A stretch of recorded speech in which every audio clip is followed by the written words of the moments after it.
नमस्कार दोस्तों, good evening. Shivangi nursing academy selection factory के ऑनलाइन प्लेटफॉर्म में आप सभी का हार्दिक स्वागत अभिनंदन है।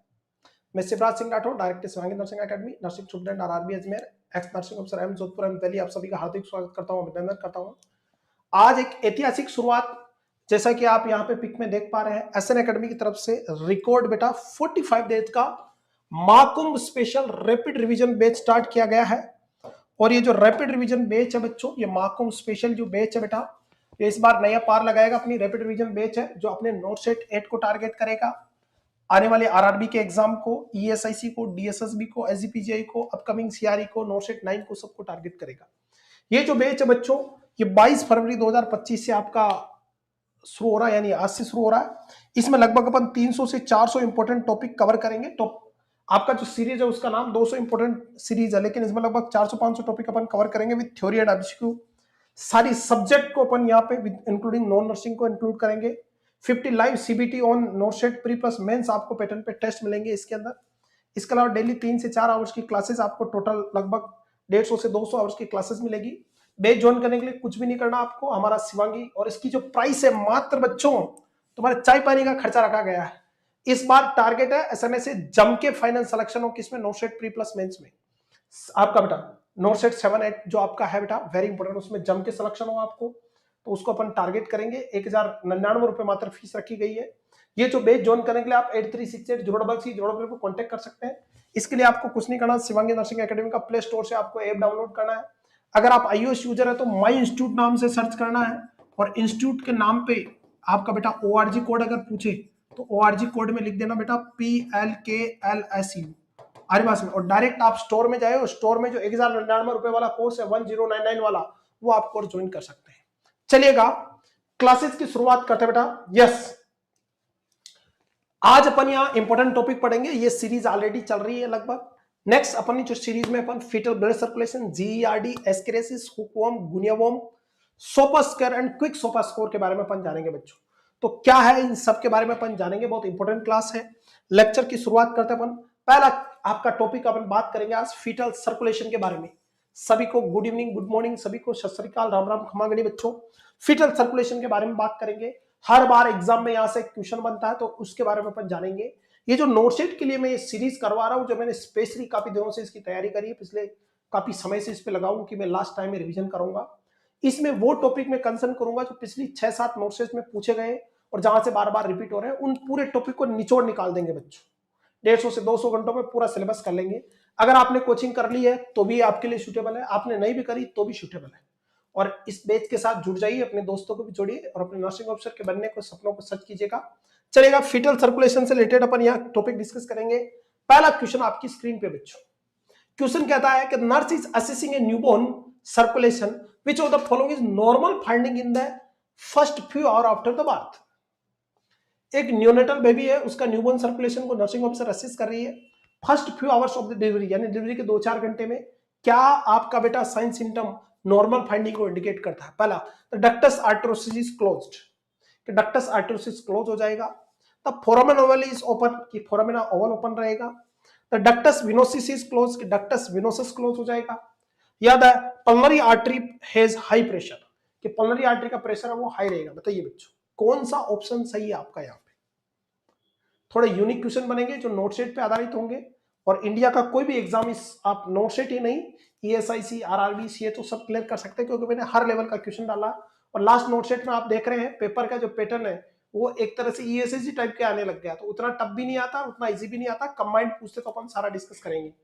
बढ़िया क्वेश्चन, बढ़िया जवाब दीजिएगा आपका कि pulmonary artery has high pressure, या डक्टस विनोसिस क्लोज होगा, फोरामिना ओवल क्लोज होगा। तो बताइए इसका राइट आंसर क्या है?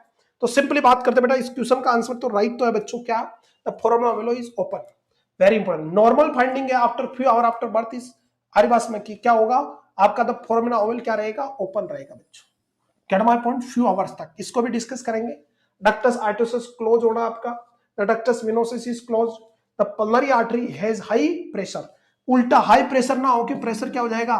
फीटल आफ्टर बर्थ की बात कर रहा है। किसकी बात कर रहा है ये? आफ्टर बर्थ की। तो सर्कुलेशन क्या होगा बच्चों?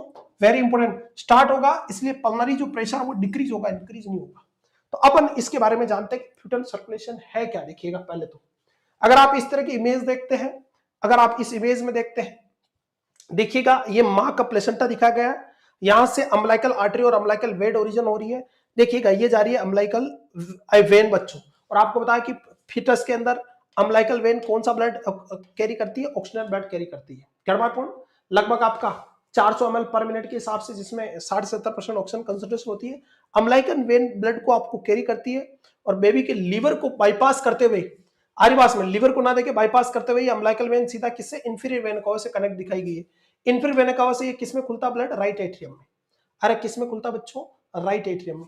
राइट एट्रियम में यहां एक ओपनिंग पाई जाती है, तो 75% ब्लड कहां चला जाता है, लेफ्ट एट्रियम में। कुछ ब्लड कहां जाता है आपका बच्चों, वेरी इंपोर्टेंट, राइट वेंट्रिकल में। क्लियर, जो पल्मोनरी सर्कुलेशन के द्वारा, पल्मोनरी आर्टरी के द्वारा आयोटा में कनेक्ट हो जाता है, और इस तरह से वापस आपका सिस्टमेटिक सर्कुलेशन से होते हुए, इंटरनल इलियक आर्टरी से होते हुए वापस पल्मोनरी अम्बिलिकल आर्टरी से होते हुए वापस कहा जाता है प्लेसेंटा में। This is the fetal circulation.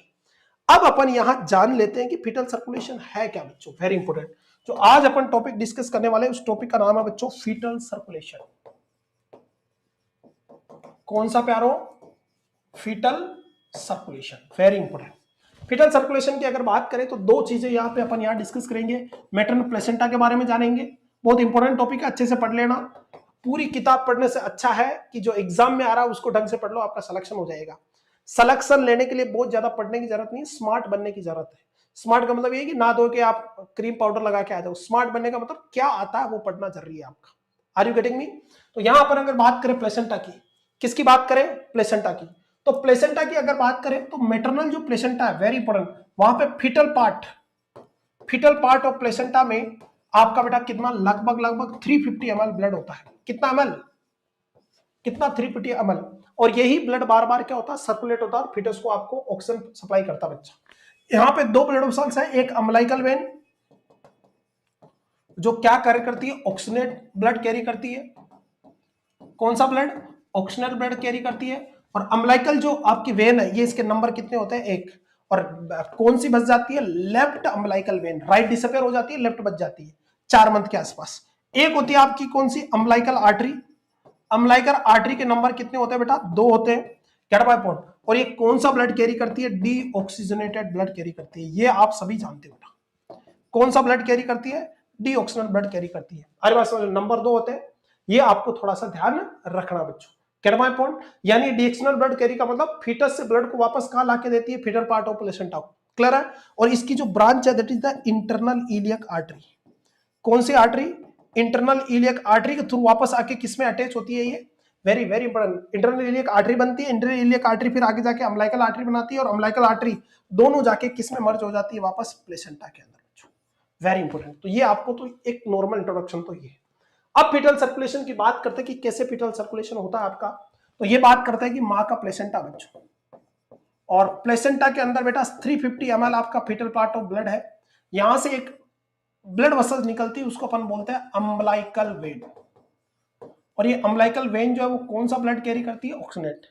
ये आगे बढ़ती है, और ये आगे जाके बच्चों वेरी इंपॉर्टेंट, आपका सबसे पहले वेरी वेरी इंपॉर्टेंट देखिएगा, सबसे पहले किसको, अगर अपन आसान भाषा में बात करें तो ये जो अम्बिलिकल आपकी वेरी इंपॉर्टेंट देखिएगा,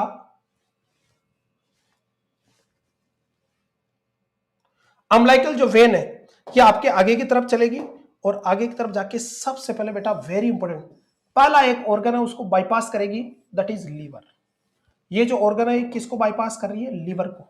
और ये सीधा मर्ज हो जाएगी किसमें, इंफीरियर वाना कावा में। किसमें, इंफीरियर वाना कावा में।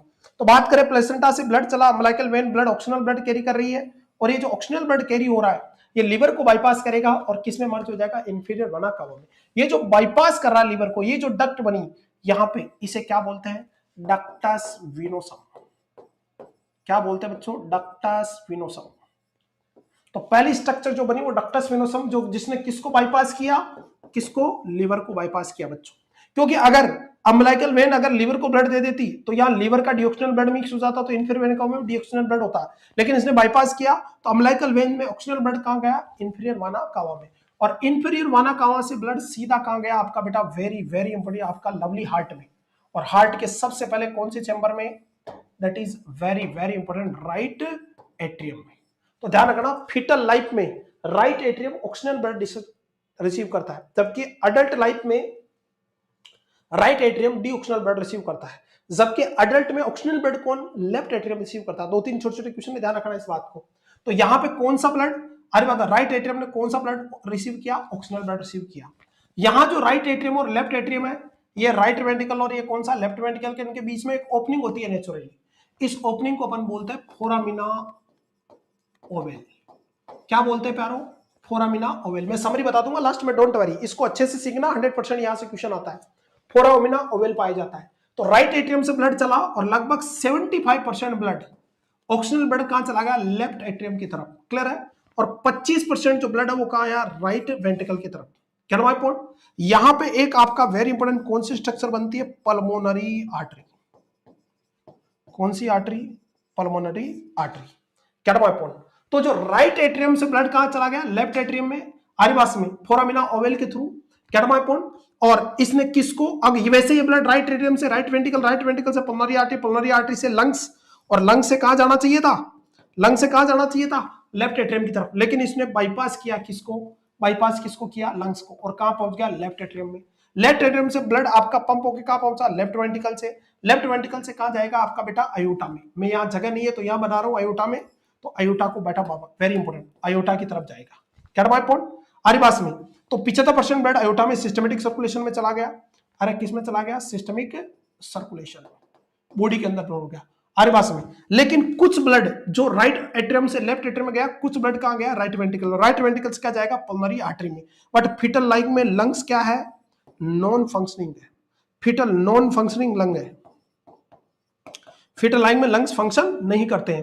तो ये जो 25% ब्लड पल्मोनरी आर्टरी में आया, अब ये कहां जाएगा, तो यहां प्रकृति ने इनके बीच में एक बाईपास चैनल बनाया, किसके अंदर, पल्मोनरी आर्टरी और आर्क ऑफ अयोटा के बीच में। किसके बीच में, आर्क ऑफ अयोटा के बीच में। क्लियर बच्चों, इसे क्या बोलते हैं, वेरी वेरी इंपॉर्टेंट, इसको बोलते हैं डक्टस आर्टेरियोसस। क्या बोलते हैं, डक्टस आर्टेरियोसस। अब बताइए, ये जो राइट वेंट्रिकल से ब्लड कहां गया, पल्मोनरी आर्टरी में और लंग्स की तरफ जा रहा है, लेकिन लंग्स नॉन फंक्शनिंग है, तो यहां पे पल्मोनरी आर्टरी में प्रेशर हाई होगा, किसमें, फीटल लाइफ में। कौन से लाइफ में, good evening to all, fetal life में। लेकिन आरिवास में, लेकिन प्रकृति ने उनके बीच में एक बाईपास चैनल बनाया, इसने भी बाईपास किसको किया, लंग्स को बाईपास किया, और पल्मोनरी आर्टरी और आर्क ऑफ एओर्टा के बीच में क्या हो गया, एक कनेक्शन बन गया। जो राइट वेंट्रिकल में ऑक्सीजन ब्लड था वो इस पल्मोनरी आर्टरी के थ्रू और डक्टस आर्टेरियोस के थ्रू कहां चला गया, आर्क ऑफ एओर्टा में सिस्टमैटिक सर्कुलेशन में मिक्स हो गया। फिर ये ब्लड बॉडी में घूमता घूमता फिर कहां जाएगा, इंटरनल इलियक आर्टरी के पास, और इंटरनल इलियक आर्टरी क्या बनाएगी, इंटरनल इलियक आर्टरी आपकी बनाई बेटा वेरी इंपॉर्टेंट अम्बलाइकल आर्टरी, और ये अम्बलाइकल आर्टरी से वापस कहां जाएगा, फीटस के प्लेसेंटा में। इस तरह से ब्लड सर्कुलेट होता है आपका। अब मोटा मोटा यहां को समराइज करते हैं। सबसे पहले वेरी वेरी इंपॉर्टेंट, सबसे पहले अपन बात करते हैं किस किस के बीच में, तो अम्बलाइकल वेन, शॉर्ट में समझ लेना बेटा, अम्बलाइकल वेन और इंफीरियर वाना कावा में, आईवीसी इंफीरियर वाना कावा के बीच में पहला जो चैनल बनता है दैट इज वेरी इंपॉर्टेंट, जिसने किसको बाईपास किया, अरे किसको बाईपास द, वेरी इंपॉर्टेंट, किसको बाईपास किया, लीवर को। लीवर को बाईपास करेगा, जो स्ट्रक्चर बनती है उसे क्या बोलते हैं, डक्टस विनोसम। क्या बोलते हैं, डक्टस विनोसम। इसका जो रेमिनेंट होता है,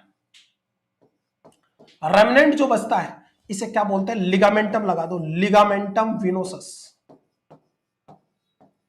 क्या कहलाता है, लिगामेंटम विनोसस। तो ये ध्यान रखना, अम्बलाइकल वेन और इंफीरियर वेना का बीच में डक्टस विनोसस बनता है, जो किसको बाईपास करता है, किसको, लीवर को, और इसका जो रेमिनेंट है वो लिगामेंटम विनोसस कहलाता है। पहला क्वेश्चन। दूसरा, इसकी जो फंक्शनल क्लोजिंग है, सुनना मेरी बात, फंक्शनल क्लोजिंग बेटा very important, few minutes to hours, कुछ मिनट से लेके कुछ घंटे तक हो सकती है, मोस्टली 5 मिनट से लेके 4 घंटे तक हो सकती है इसकी, ऐसा अनुमान लगाया जाता है बच्चों, वेरी इंपॉर्टेंट इसकी फंक्शन क्लोजिंग। अब बताइए इसकी एनाटॉमिकल क्लोजिंग कब होती है, मेरा क्वेश्चन ये है, एनाटॉमिकल क्लोजिंग क्या होती है बेटा, डक्टस विनोसम की, वेरी इंपॉर्टेंट। और रेमिनेंट क्या कहलाता है, लिगामेंटम विनोसस कहलाता है। Are you getting my point, ligamentum venosum कहलाता है। अब ये कह रहा हूं कि इसकी एनाटॉमिकल क्लोजिंग क्या होती है, ये बताइए बेटा, मेरा क्वेश्चन ये है, आर यू गेटिंग मी, मेरा क्वेश्चन है कि इसकी एनाटॉमिकल क्लोजिंग क्या होती है, कमेंट कीजिएगा जल्दी से, चलेगा बच्चों। इसकी जो एनाटॉमिकल क्लोजिंग होती है, पर आसान भाषा में अगर बात करें, एनाटॉमिकल क्लोजिंग बेटा 1 वीक से लेके 1 मंथ तक हो सकती है, यानी 10 डेज से लेके 30 डेज तक कुछ बुक में 1 मंथ से लेके 1 ईयर तक भी बताया गया है, अरे बास में सॉरी 1 मंथ से लेके 3 मंथ तक भी बताया गया है। नेट पे चेक करोगे तो 1 से 3 मंथ आएगा, पर मोस्टली 30 डेज मैक्सिमम मान के चले। एनाटॉमिकल क्लोजिंग, एनाटॉमिकल क्लोजिंग का मतलब रेमिनेंट बन जाएगा किस किस के बीच में आपका, वेरी वेरी इंपोर्टेंट, अरे किस किस के बीच में आपका, यहाँ पे ये जो रेमिनेंट है ये पूरी तरह से एनाटॉमिकली क्लोज हो जाएगा। ये कब आपका डक्टस फिनोसा होगा, कितना 1 मंथ में। फंक्शनल क्लोजिंग तो आपके फ्यू आवर्स के अंदर हो जाएगी, लेकिन एनाटॉमिकल क्लोजिंग में आपका 30 डेज तक का या 10 डेज से 30 डेज तक का समय लग सकता है बच्चों। Are you get my point? Anatomical 1 week से लेकर 1 मंथ, अलग अलग हो सकता है, एवरेज डाटा बेटा वेरी इंपोर्टेंट। दूसरा अगर अपन बात करें कि राइट एट्रियम, कौन सा प्यारे बच्चों, राइट एट्रियम और लेफ्ट एट्रियम के बीच में एक चैनल बनता है जो किसको ये भी बाईपास कर रहा है, बाईपास द लंग्स। ये किसको बाईपास द लंग्स, पहला वाला किसको, लीवर को कर रहा था, ये किसको, लंग्स को बाईपास करेगा बेटा। और लंग को बाईपास करने पे यहां पे जो चैनल बनता है उसको बोलते हैं फोरामिना ओवल। क्या बोलते हैं? Foramina Oval. और इसका जो रेमिनेंट है वो रेमिनेंट क्या कहलाता है बच्चों, वेरी इंपोर्टेंट, फोसा ओवलिस कहलाता है। को डाउट है? फोसा ओवलिस कहलाता है। इसकी जो फिजियोलॉजिकल क्लोजिंग है, इसकी भी अगर फिजियोलॉजिकल क्लोजिंग अगर आप देखें बच्चों, आराम से पढ़े, कोई जल्दबाजी नहीं है, 400 टॉपिक है। अगर आप एवरेज 30 मिनट भी एक टॉपिक को मान के चले तो 200 घंटे में आपकी पूरी नर्सिंग रिवाइज हो जाएगी, including all subject non nursing सही। और बार बार वहीं से क्वेश्चन आता है, बेसिक क्वेश्चन आप पढ़े रखे अगर आप तैयारी कर रखे हैं तो। यस, को डाउट है? Very important. यहां अगर बात करें फिजियोलॉजिकल क्लोटिंग, यहां पे बेटा 5 मिनट्स टू फ्यू आवर्स, कुछ मिनट से लेके कुछ घंटों तक का समय लग सकता है। एग्जैक्ट नहीं, अपन जो पढ़ते हैं एग्जैक्ट वो सब गलत है, एग्जैक्ट डाटा नहीं है बेटा। बट इसकी एनाटॉमिकल क्लोजिंग जो अगर देखें आप बेटा, जो फोसा ओवलिस बनेगा आपका राइट एट्रियम और लेफ्ट एट्रियम के बीच में, उसमें समय लगेगा बच्चों 1 ईयर्स का। कितना? 1 ईयर्स का। तो ये भी थोड़ा ध्यान रखना बच्चों। और ये किसको बाईपास कर रहा था? लंग्स को। Gate my point? तीसरी जो स्ट्रक्चर है अगर अपन यहां बात करें, वेरी वेरी इंपोर्टेंट, जो किस किस के बीच में, पल्मोनरी आर्टरी, पल्मोनरी आर्टरी, और किस किस के बीच में, आर्क ऑफ अयोटा के बीच में बनती है, यानी अयोटा के बीच में बनती है आपकी। और यहां जो ये भी किसको बाईपास कर रही है, bypass the very important lungs, ये भी लंग्स को बाईपास कर रही है। यहां का जो रेमिनेंट है वो क्या कहलाता है, डक्टस, सॉरी स्ट्रक्चर है दैट इज डक्टस आर्टेरियोसस। क्या कहलाता है? Ductus arteriosus. बट इसका जो रेमिनेंट है, वो रेमिनेंट जो है वेरी वेरी इंपोर्टेंट, रेमिनेंट क्या कहलाता है, ligamentum arteriosum. Ligamentum arteriosum, are you getting my? Ligamentum arteriosum कहलाता है। ये बहुत इंपॉर्टेंट क्वेश्चन है। इसकी जो फिजियोलॉजिकल क्लोजिंग है, कौन सी क्लोजिंग बेटा, फिजियोलॉजिंग जो क्लोजिंग है, वो फिजियोलॉजिंग क्लोजिंग में टाइम लगेगा आपका बच्चों, वेरी वेरी इंपॉर्टेंट। कितना? तो फिजियोलॉजिकल क्लोजिंग में टाइम लगेगा आपको, very very important, few hours two days, few hours two days. But anatomical जो क्लोजिंग है, एनाटॉमिक जो क्लोजिंग है वो अपन अगर बात करें बच्चों तो वेरी वेरी वेरी इंपॉर्टेंट, वो आपका बेटा 1 मंथ से 3 मंथ तक का समय लग सकता है। एवरेज 1 मंथ से लेके 3 मंथ तक का समय लग सकता है। मान के चलो कि 1 महीने या 3 महीने के बीच में समय लगे सकता है लिगामेंटम आर्टेरियोसस का। अब 3 क्वेश्चन अपन ने यहां डिस्कस किए, देखिएगा वेरी इंपॉर्टेंट। देखिएगा अपन बात करें अम्बिलिकल वेन और इंफेरियर वेना का बीच में जो लाइवर को बाईपास कर रहा है स्ट्रक्चर डक्टस वेनोसम है, रेमिनेंट लिगामेंटम वेनोसम कहलाता है। इसकी फंक्शनल क्लोजिंग फ्यू मिनट से लेकर हावर्स तक हो सकती है। एनाटॉमिकल क्लोजिंग इसकी 1 वीक से लेकर 1 मंथ तक, यानी एवरेज 10 से 30 दिन का समय लग सकता है। राइट एट्रियम और लेफ्ट एट्रियम के बीच में लंग्स को बाईपास करने वाली स्ट्रक्चर फोरामिना ओवला, इसका रेमिनेंट फोसा ओवलिस कहलाता है। इसकी फिजियोलॉजिकल क्लोजिंग 5 मिनट से लेकर फ्यू आवर्स तक हो सकती है। एनाटॉमिकल क्लोजिंग में 1 ईयर, यानी सबसे लेट एनाटॉमिकल क्लोजिंग किसकी होती है, आपका वेरी वेरी इंपॉर्टेंट राइट और लेफ्ट एट्रियम की स्ट्रक्चर के बीच में। क्लियर है बच्चों? इसके अलावा पल्मोनरी आर्टरी और आर्क ऑफ अयोटा को जो लंग्स को बाईपास कर रहा है डक्टस आर्टेरियोसस कहलाता है, रेमिनेंट क्या कहलाता है, लिगामेंटम आर्टेरियोसस। और इसकी फिजियोलॉजिकल क्लोजिंग फ्यू आवर से लेके आपका डेज तक लग सकते हैं। तो अगर आपसे पूछे कि सबसे लेट फिजियोलॉजिकल क्लोजिंग, क्वेश्चन लिखना छोटी छोटी बातें और सिलेक्शन। अगर आपसे कोई पूछे कि सबसे लेट फिजियोलॉजिकल क्लोजिंग किसकी होती है, तो सबसे लेट फिजियोलॉजिकल क्लोजिंग होती है बेटा डक्टस आर्टेरियोसस की, जबकि एनाटॉमिकल क्लोजिंग 1 से 3 मंथ में हो जाएगी। और सबसे लेट एनाटॉमिकल क्लोजिंग अगर पूछे आपसे तो सबसे लेट एनाटॉमिकल क्लोजिंग होती है किसकी, आपका बेटा फोरामिना ओवल की। छोटी छोटी बातें और सिलेक्शन, यहां से क्वेश्चन का आपको पकड़ना बच्चों, वेरी वेरी इंपॉर्टेंट। इसके अलावा 3 स्ट्रक्चर और अपन, सॉरी 2 स्ट्रक्चर और बात करते हैं। अम्बिलाइकल वेन, जिसने बाईपास किया था लीवर को, और ये कौन सा ब्लड ऑक्सीजन कैरी कर रहा थी, इसका जो रेमिनेंट है, बताओ इसके रेमिनेंट को क्या बोलते हैं। एक और स्ट्रक्चर होती है आपकी बेटा अम्बिलाइकल आर्टरी। अम्बिलाइकल आर्टरी 2 होती है बेटा, और ये अम्बिलाइकल आर्टरी वेरी इंपॉर्टेंट किसकी पार्ट होती है, फीटस के इंटरनल इलियक आर्टरी की। और ये भी क्वेश्चन बन सकता है, इंटरनल इलियक जो आर्टरी है फीटस की, वो आगे जाके क्या बनाएगी, अम्बिलाइकल आर्टरी। और इसका जो वेरी इंपॉर्टेंट, बर्थ के बाद इसका जो रेमिनेंट है वो क्या कहलाएगा, जल्दी कमेंट कीजिएगा, इनके रेमिनेंट के बारे में बताइए बच्चों, रेमिनेंट क्या कहलाएगा, बहुत इंपॉर्टेंट डाटा है। तो इसको तो बोलते हैं लिगामेंटम टेरस हिपेटिस बेटा, very important, ligamentum teres hepatis, very very important, बहुत इंपॉर्टेंट क्वेश्चन है। अम्बिलाइकल वेन का क्या है, लिगामेंटम टेरस हिपेटिस। को डाउट है, वेन है VLTH, गेट माय पॉइंट। और अम्बिलाइकल आर्टरी का रेमिनेंट क्या कहलाएगा, इसका कहलाएगा मीडियम अम्बिलाइकल लिगामेंट। तो ये थोड़ा आपको ध्यान रखना है। तो रेमिनेंट टोटल बन गए आपके कितने, 5। अम्बिलाइकल आर्टरी का कौन है, मीडियन अम्बिलाइकल लिगामेंट। आपका अम्बिलाइकल वेन का कौन है, ligamentum teres hepatis, get my point. Ductus venosum का ductus ligamentum venosum, ductus arteriosus का लिगामेंटम आर्टेरियोसिस, और फोरामेन ओवल का फोसा ओवलिस। ये 5 रेमिनेंट आपको मोटा मोटा ध्यान रखना बच्चों। को डाउट है बच्चों, आगे तो अम्बिलाइकल आर्टरी का कौन है, मीडियन अम्बिलाइकल लिगामेंट, और अम्बिलाइकल वेन का कौन है, लिगामेंटम टेरस हिपेटिस। तो ये मोटा मोटा आपको 5 क्वेश्चन तो ध्यान रखना।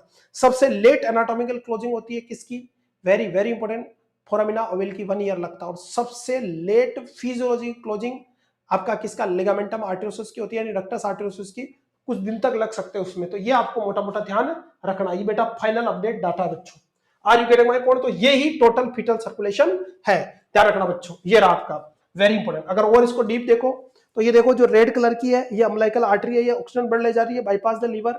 राइट एट्रियम क्या कर रहा है, और ध्यान रखना फीटस का राइट एट्रियम क्या रिसीव करता है, ऑक्सीजनेट ब्लड रिसीव करता है, ध्यान रखना। जबकि अडल्ट में ऑक्सीजन ब्लड कौन रिसीव करता है, अडल्ट में लेफ्ट एट्रियम रिसीव करता है, कौन सा, ऑक्सीजन ब्लड। इस बात को ध्यान रखना, इतना सर्कुलेशन में डिफर है। इंट्राउटरल लाइन में आपका फीटर के लंग्स नॉन फंक्शनिंग होते हैं, इसलिए पल्मोनरी आर्टरी में प्रेशर ज्यादा रहता है। जबकि आफ्टर बर्थ लंग्स आपके एक्सपेंड होते हैं क्राई के साथ, तो पल्मोनरी आर्टरी का प्रेशर क्या हो जाता है, कम हो जाता है। That is the fetal circulation. बस इतना याद रख लोगे, कोई माई का ला लिया, कोई माई की ला लिया, आपका एक भी क्वेश्चन गलत नहीं कर सकता आपके एग्जाम में बच्चों। तो पहला क्वेश्चन समझ में आया बच्चों, वेरी इंपॉर्टेंट। क्या कह रहा है कि nurse is assessing A newborn circulation, which of the following is the normal finding in the first few hour after the birth।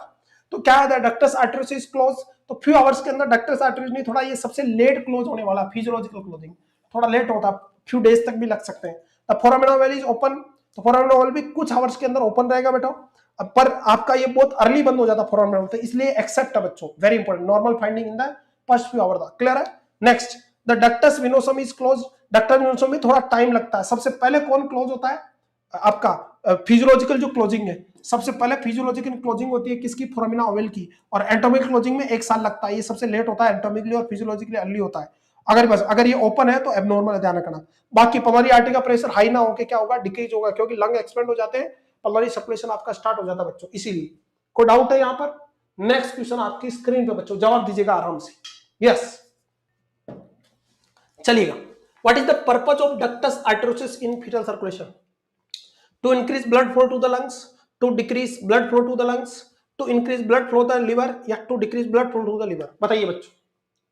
What is the purpose of ductus arteriosus in the fetal circulation? To increase blood flow to the lungs. Ductus arteriosus का purpose क्या है, to increase blood flow to the lungs, to decrease blood flow to the lungs, to increase blood flow to the liver, या to decrease blood flow to the liver। तो बताइए ductus arteriosus किस किस के बीच में, पल्मोनरी आर्टरी और arc of aorta के बीच में पाया जाता है, और इसी की वजह से आपके लंग्स अनस्पेंड होते हैं। तो इसका कारण क्या है, वेरी इंपॉर्टेंट, ये ब्लड फ्लो डिक्रीज करता है किसमें, वेरी वेरी वेरी इंपॉर्टेंट, किस किस के बीच में, आपका बेटा किस किस के बीच में, पल्मोनरी आर्टरी और आर्क ऑफ अयोटा के बीच में। तो लंग्स को क्या नहीं होगा, ब्लड फ्लो क्या होगा, कम। So B is the right answer बच्चों। कुछ टफ क्वेश्चन भी मिलेंगे, कुछ इजी भी मिलेंगे बेटा। Which of the following unique feature of fetal circulation, fetal circulation का यूनिक फीचर्स कौन सा बच्चों, ductus arteriosus, foramina oval, ductus venosum, या ऑल ऑफ अबोव। तो सारे होंगे ऑल ऑफ अबोव, कि डक्टस आर्टेरियोसिस होगा, फोरामिना ओवल होगा और डक्टस विनोसम होगा। डक्टस विनोसम किसमें, अम्बिलिकल वेन और इंफीरियर वेना कावा के बीच में, ये किसमें, पल्मोनरी आर्टरी और आर्क ऑफ अयोटा के बीच में, और ये वाला कौन सा, पल्मोनरी आर्टरी और आर्क ऑफ अयोटा के बीच में, और फोरामिना ओवल किसके में, राइट एट्रियम और लेफ्ट एट्रियम के बीच में। तो ये मोटा मोटा आपको ध्यान रखना है बच्चों, वेरी वेरी इंपॉर्टेंट। चले आगे, तो सिंपल सा क्वेश्चन है। Next question, which of following is not a characteristic of fetal circulation. Question को अच्छे से पढ़ना है, छोटी छोटी बातें और संरक्षण क्या पूछा है, नोट, क्या पूछा है, नोट। देखिएगा, blood flow from the right atrium to left atrium through the foramen, clear है, तो ये तो राइट है, नोट पूछा इसलिए ये तो राइट है, ऑप्शन नहीं है। आगे बात, राइट और लेफ्ट के बीच में बिल्कुल फोरामिना ओवल से ब्लड फ्लो होगा। Blood flow from the pulmonary artery to aorta through the ductus arteriosus, ये भी सही है कि पल्मोनरी आर्टरी और डक्टस आर्टेरियोस के बीच में ब्लड फ्लो किसके थ्रू, आपका बेटा वेरी आर्क ऑफ अयोटा के बीच में किसके थ्रू, डक्टस आर्टेरियोस के थ्रू होता है। Blood flow from the umbilical vein to inferior vein के बाद थ्रू द डक्टस विनोसम, ये भी सही है। और blood flow from the aorta to pulmonary artery, ये गलत स्टेटमेंट है। अयोटा से पल्मोनरी आर्टरी में आफ्टर बर्थ होता है, और इसकी वजह से क्या हो सकता है बेटा, पेटेंट डक्टस आर्टेरियोसिस, इसकी वजह से पीडीए नाम की डिजीज होती है। अरे कौन सा बेटा, पीडीए, जिसमें ड्रग ऑफ चॉइस क्या पढ़ते हैं अपन, इंडोमेथासिन, क्या पढ़ते हैं, इंडोमेथासिन, जो कि एक एनएसएआईडी है बच्चों, ध्यान रखना बेटा, वेरी इंपॉर्टेंट। तो राइट आंसर क्या जाएगा, डी जाएगा। What is the function of ductus venosum in fetal circulation. Fetal circulation में डक्टस विनोसम का क्या फंक्शन है, आगे पास डक्टस विनोसम की बात है, to bypass the lungs, to bypass the liver, to connect the umbilical vein to inferior vena cava, या to connect the pulmonary artery to the aorta. बताइए बच्चों, मेन फंक्शन क्या है। अब यहां से ऐसे क्वेश्चन आते रहा, फंस जाते हैं। अब बताइए बच्चों, यहां पे मेन फंक्शन क्या है। अब लोग देखिएगा गलती करेंगे, ऐसे एग्जाम आता है आपका बेटा, what is the function of ductus venosum, ये बाईपास करता है किसको, बाईपास द लीवर, किस किस के बीच में, आपका बेटा पल्मोनरी वेन और इंफीरियर वेना केवा के बीच में पाया जाता है, आर्वास में, और इसका बाईपास द लीवर। लेकिन लीवर को बाईपास करना इसका फंक्शन नहीं है, हो सकता है, लेकिन इसका मेन काम क्या है, to connect the umbilical vein to inferior vena cava, main काम तो ये है, पर बाईपास किसको कर रहा है, लीवर को। अगर ये ऑप्शन नहीं होता तो अपन किसको देते हैं, बी को, लेकिन अगर ये ऑप्शन सी प्रेजेंट है तो आपको सी को प्रायोरिटी ज्यादा देना पड़ेगी, इसलिए B is not right, C is right बच्चों, यार वेरी इंपॉर्टेंट, क्लियर है। अगर ऑप्शन में बी ये ऑप्शन नहीं होता तो फिर ये जाता बी आपका। आर यू गेटिंग मी, छोटी छोटी बातें, नोट सेट का सेम पैटर्न आता है, 2 या 3 ऑप्शन ऐसे होते हैं जिसमें आपको एक चूज करना होता है, आपकी विवेक का यूज करके इमरजेंसी में। Are you getting me point, चले आगे बच्चों, वेरी वेरी इंपॉर्टेंट, क्वेश्चन को समझना बहुत जरूरी है, कौन सी चीज कहां लिखी है इंपॉर्टेंट है। आदिवास में अब कि पीतल को कितना भी घिसो वो सोना नहीं बन सकती, पीतल को कितना भी घिसो वो सोना नहीं बनती है। पता नहीं कौन ये ब्यूटी पार्लर के शटर पे लिख के भाग गया, होता नहीं होता है। चले आगे, तो वेरी इंपॉर्टेंट, कौन सी चीज कहां होती है ये बहुत इंपॉर्टेंट है बच्चों। चलिएगा, a pregnant client at 38 week gestation asked the nurse about fetal circulation, कि 38 वीक का गेस्टेशन है, हर बार नर्स फीटल सर्कुलेशन के बारे में पूछ रही है, 28 वीक का गेस्टेशन है, और नर्स को पूछ, प्रेग्नेंट क्लाइंट नर्स को पूछ रहा है कि फीटल सर्कुलेशन के बारे में बताओ, 38 वीक का, सॉरी 38 वीक का गेस्टेशन है बेटा। The nurse explained that the ductus arteriosus allow blood to bypass which organ? Ductus arccos किसको बाईपास करता है, तो सीधी बात है डक्टस आर्टरियोस किस किस के बीच में, पल्मोनरी आर्टरी और आर्क ऑफ अयोटा के बीच में है, तो ये किसको, लंग्स को बाईपास करेगा। 2 लंग्स को कर रहे हैं और एक किसको, लिवर को कर रहा है, तो ये लंग्स को बाईपास करेंगे, so B is the right answer बेटा। The fetus has congenital heart defect that affect blood flow through the ductus arteriosus, which of the following is potential consequence of this defect?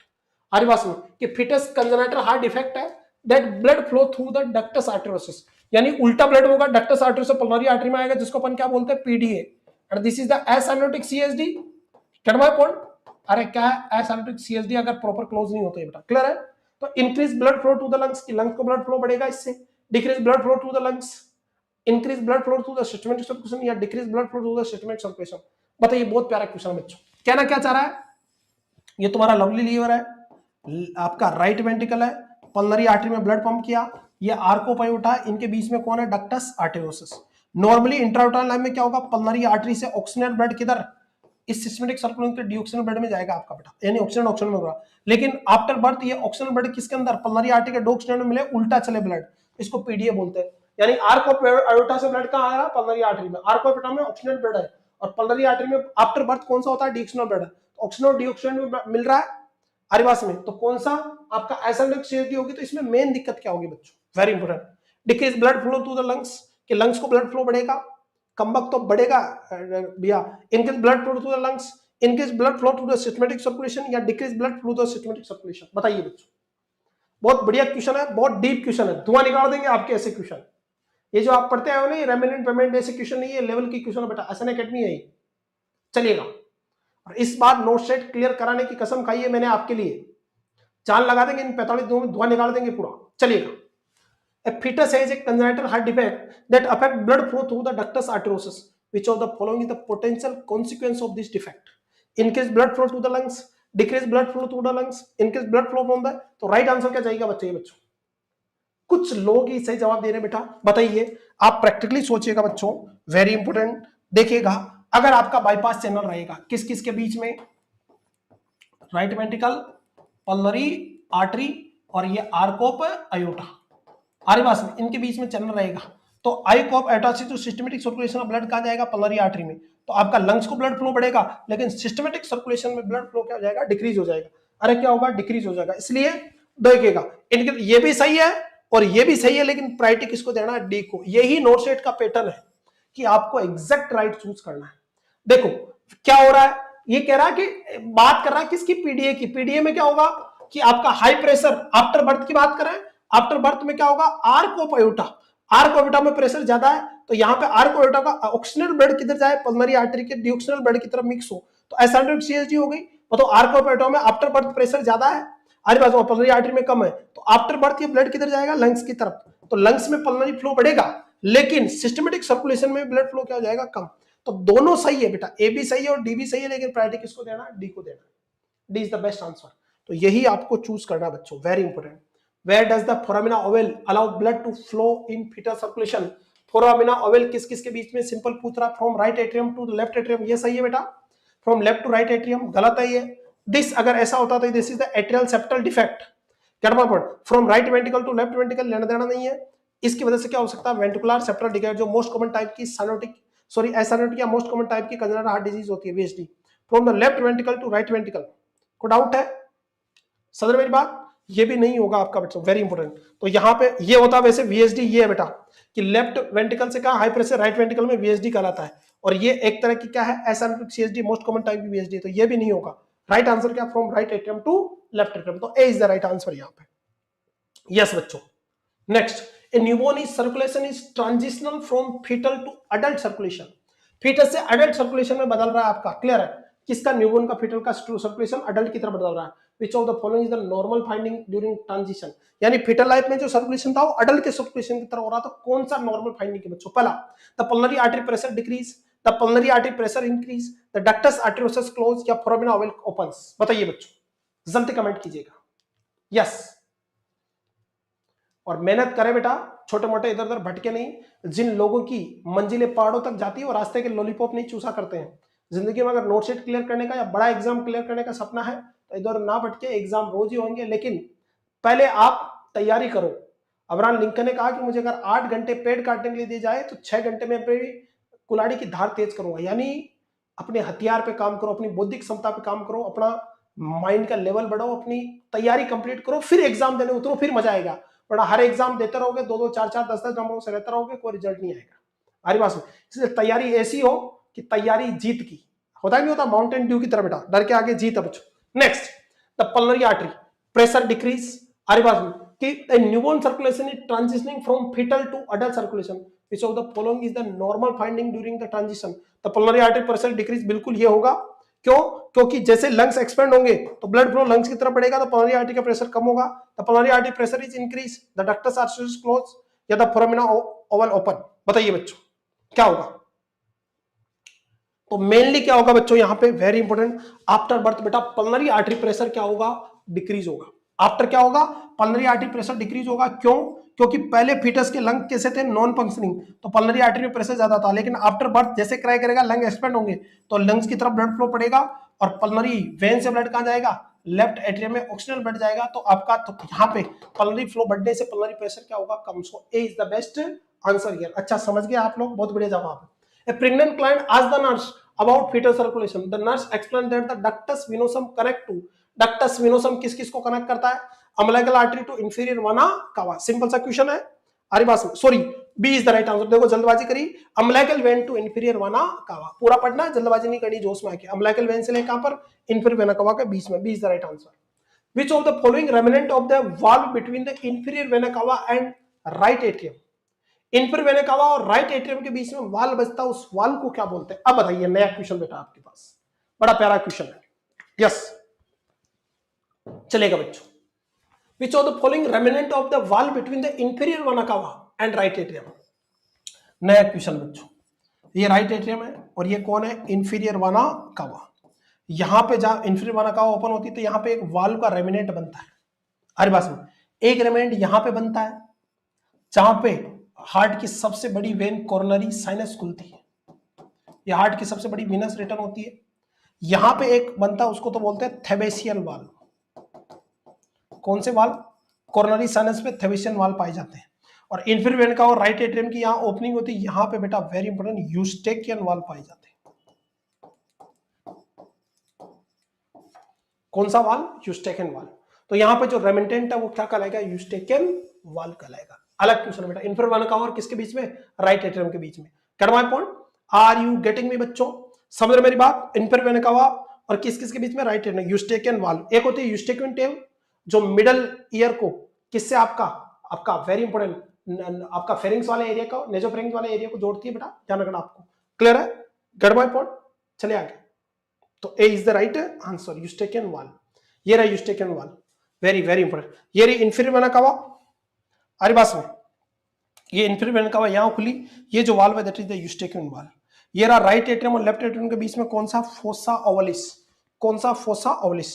ये रहा आपका coronary sinus, जहां खुलती वहां पे थेबेसियन valve बनते। कौन से वाल्व बनते? थेबेसियन वाल्व बनते। Pectinate muscle, terminal cast, right atrium वगैरह, ये थोड़ा ध्यान रखना आप, मोटा मोटा इमेज से आपका क्लियर हो जाएगा बच्चों। ये रहा आपका और दिखाया गया, ये रहा आपका कौन? फोसा ओवलिस, राइट एट्रियम और लेफ्ट एट्रियम के बीच में। यहाँ पे टेंडन पाए जाते हैं जिनको टेंडन ऑफ टेडारो बोलते हैं अपन। यहाँ पे are get my point? Inferior vena cava यहाँ वाल ओपन होता है, इसको क्या बोलते हैं? वन ऑफ यूस्टेकियन वाल। और वेरी कोरोनरी साइनस में कौन से? थेबेसियन वाल पाए जाते हैं। ये थोड़ा आपको मोटा मोटा ध्यान रखना बच्चों। Are get my point? What is the remnant of the opening between the right and left atrium? Right और लेफ्ट एट्रियम के बीच में जो रेमिनेंट है that is called fossa ovalis. अरे कौन सा? Very important. अब बताइए, what is the remnant of opening between the right and left atrium? Right और लेफ्ट के बीच में क्या कहलाता है? Fossa ovalis. लेकिन अब यहां पे ऑप्शन नहीं है, अब बताओ क्या कहोगे आप? ऑप्शन नहीं है तो क्या दोगे? तो फिर इसी को आंसर मानना पड़ेगा। हमारी बात में ऐसा नहीं, रूस मत जाना क्वेश्चन गलत है, ऐसा क्वेश्चन भी आ सकता है, जानबूझ के मैंने गलत क्वेश्चन डाला। वैसे क्या आएगा? फोसा ओवलिस, लेकिन यहाँ ऑप्शन नहीं है, इसलिए राइट आंसर क्या जाएगा? हमारी बात में वेरी इंपॉर्टेंट, फोरामिना ओवली जाएगा। वैसे नॉर्मल होता है, रेमिनेंट नहीं होता है, लेकिन रेमिनेंट पूछ लिया है, ऑप्शन में नहीं है, तो आपको फोसा ओवलिस देना। तो ऐसे क्वेश्चन भी आता है, एक थोड़ा ध्यान रखना आपको। Are you getting my point? Next देखिए, which of following is the remnant of ductus venosum? Ductum venosum का क्या लगा देना? लिगामेंटम लगा देना, लिगामेंटम विनोसम कहलाता है। सिंपल सा क्वेश्चन है, B is the right answer here. Next, what is the remnant of ductus arteriosus? Ductus के आगे क्या लगा देना? डक्टस के आपको क्या लगा देना? लिगामेंटम। तो क्या कहलाएगा? Ligamentum arteriosus. A is the right answer here बच्चों। Are you getting me? Next, what is the remnant of umbilical artery? Umbilical artery का याद करो, super vesical artery, inferior vesical artery, median umbilical ligament या lateral umbilical ligament? तो क्या कहलाएगा? Median umbilical ligament. C is the right answer. ये सब पढ़ चुके अपन, median umbilical ligament. Get my point? C is the right answer बच्चों। What is the remnant of umbilical vein? Umbilical vein में ध्यान रखना, hepatis, ligamentum teres hepatis. Get my point? को डाउट है? लिगामेंटम टेरस हिपेटिस बच्चों। Next, which of following the remnant of umbilical arteries in the adult? Adult में जो umbilical artery रहती है उसका रेमिनेंट क्या होता है? Median umbilical ligament, lateral umbilical fold, superior vesical artery या ऑल ऑफ अबोव? बताइए, इसका आंसर बताइए। यूनिक क्वेश्चन आपके लिए, नया क्वेश्चन। यस, चलिए, तो इसका आंसर जाएगा बेटा ऑल ऑफ अबोव। अडल्ट की बात कर रहा है, अडल्ट में तीनों होंगे, lateral umbilical fold, superior vesical artery और median umbilical ligament. All of above जाएगा। D is the right answer. जो ए दे रहे हैं वो सब गलत है बच्चों। Are you getting me? Next अपन बात करते हैं बच्चों, very important, that is GERD, gastroesophageal reflux disease. Very important, यहां से भी लास्ट नोट शीट में क्वेश्चन आया, कैसे आया वो अपन डिस्कस करेंगे। पहला क्वेश्चन आपकी स्क्रीन पे बच्चों, very important, which of the following lifestyle change can help manage GERD symptom? Yes, GERD के सिम्टम को मैनेज करने में कौन सी लाइफस्टाइल मॉडिफिकेशन करने की जरूरत है बच्चों? पहला, eating large heavy meal, lying down after eating, avoiding trigger food या drinking caffeine. Caffeine is triggering food, ये नहीं देना है। लाइंग डाउन आफ्टर फूड, ये भी अवॉइड करना है, रिग्रेगेटेशन होगा। लार्ज अमाउंट मील भी नहीं लेना, so right answer goes to C, avoiding trigger food. Trigger food को क्या करना, आपको अवॉइड करना। अब अपन जान लेते हैं कि जीईआरडी होता क्या बच्चों। पहले तो ये अपन जान लेते हैं बच्चों। अगर आपने देखा बेटा, वेरी इंपॉर्टेंट, तो अपन ने देखा कि ईसोफेगस और स्टमक के बीच में एक स्पिंक्टर पाया जाता है, इसको बोलते हैं बेटा, वेरी वेरी इंपॉर्टेंट, आपका लोअर ईसोफेजियल स्पिंक्टर। करवा पॉइंट, अरे कौन सा स्पिंक्टर? Lower sphincter. अगर ये बेटा प्रॉपर क्लोज नहीं हो, इसकी वजह से गैस्ट्रिक कंटेंट क्या होगा, रिगर्जिटेट और रिफ्लेक्स होगा, इसकी वजह से एक बीमारी होगी, इसको बोलते हैं गैस्ट्रो ईसोफेजियल रिफ्लक्स डिजीज। तो थोड़ा सा अपन प्रकाश डाल देते हैं किस पे, जीईआरडी पे बच्चों, और बहुत इंपॉर्टेंट टॉपिक है, इसको समझ लेना, वेरी इंपॉर्टेंट। हेडिंग डालेगा आप GERD, gastro oesophageal reflux disease, या इसी को अपन गैस्ट्रो रिफ्लक्स डिजीज भी बोलते हैं। Are you getting my point? इसमें क्या होता है बच्चों, very important, failure to close lower oesophageal sphincter. GERD या जीओआरडी भी लिखा था कई बार, लोअर ईसोफेजियल स्पिंक्टर। इसकी वजह से क्या होगा, result in regurgitation of gastric content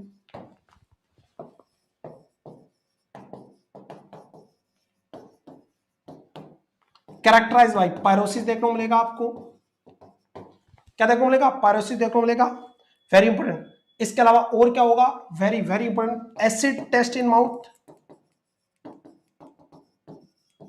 और साथ में क्या होगा, चेस्ट पेन होगा। ऐसा पेन होगा जैसे हार्ट अटैक आया है, ऐसा पेन होगा, और ये कॉमन है हार्ट अटैक, और इसके अंदर ये कंफ्यूजन हो जाते हैं आदमी। तो acid taste in mouth and chest pain देखने को मिलेगा। बीमारी क्या कराती है, जीईआरडी की। जो आपका ईसोफेगस का ये जो लोअर ईसोफेजियल स्फिंक्टर है, क्या माय पॉइंट, ये स्फिंक्टर प्रॉपर क्लोज नहीं होगा, तो गैस्ट्रिक कंटेंट क्या होंगे, रिगर्जिटेट होंगे, और रिगर्जिटेट होंगे तो क्या होगा बेटा, वेरी इंपॉर्टेंट, आपके ईसोफेगस में जलन होगी, पायरोसिस जिसको अपन बोलते हैं, हार्ट बर्न जिसको अपन बोलते हैं, और इसकी वजह से माउथ के अंदर एसिड टेस्ट होगा और चेस्ट में पेन होगा। ये डिजीज क्या कहलाती है, जीईआरडी कहलाती है बेटा। क्लियर है? कोजेस की अगर बात करें बेटा, तो कोजेस के अंदर जो मोस्ट कॉमन कौन है, very important, relaxation of lower oesophageal sphincter. Lower oesophageal sphincter का रिलैक्स होगा। इसके अंदर बहुत सारे रिस्क फैक्टर हो सकते हैं, लाइक हैवी मील लेना हो गया, हाई फैट डाइट होगी, हाई फैट डाइट, स्मोकिंग करना हो गया आपका, बहुत सारे कारण हो सकते हैं, एल्कोहल कंजप्शन हो गया आपका, अरे बाज में ओबेसिटी हो गई आपका, हाई फैट डाइट हो गया बच्चों, अरे बाज में क्लियर, स्मोकिंग हो गई आपका, एल्कोहल कंजप्शन हो गया आपका, ओबेसिटी हो गई बच्चों, खाना खाने के बाद लेट जाना, ट्राइग्लिंग फूड का इंटेक करना, are you getting my point, lower oesophageal sphincter का आपका कमजोर होना, प्रेगनेंसी जिम्मेदार है। कौन जिम्मेदार है, प्रेगनेंसी।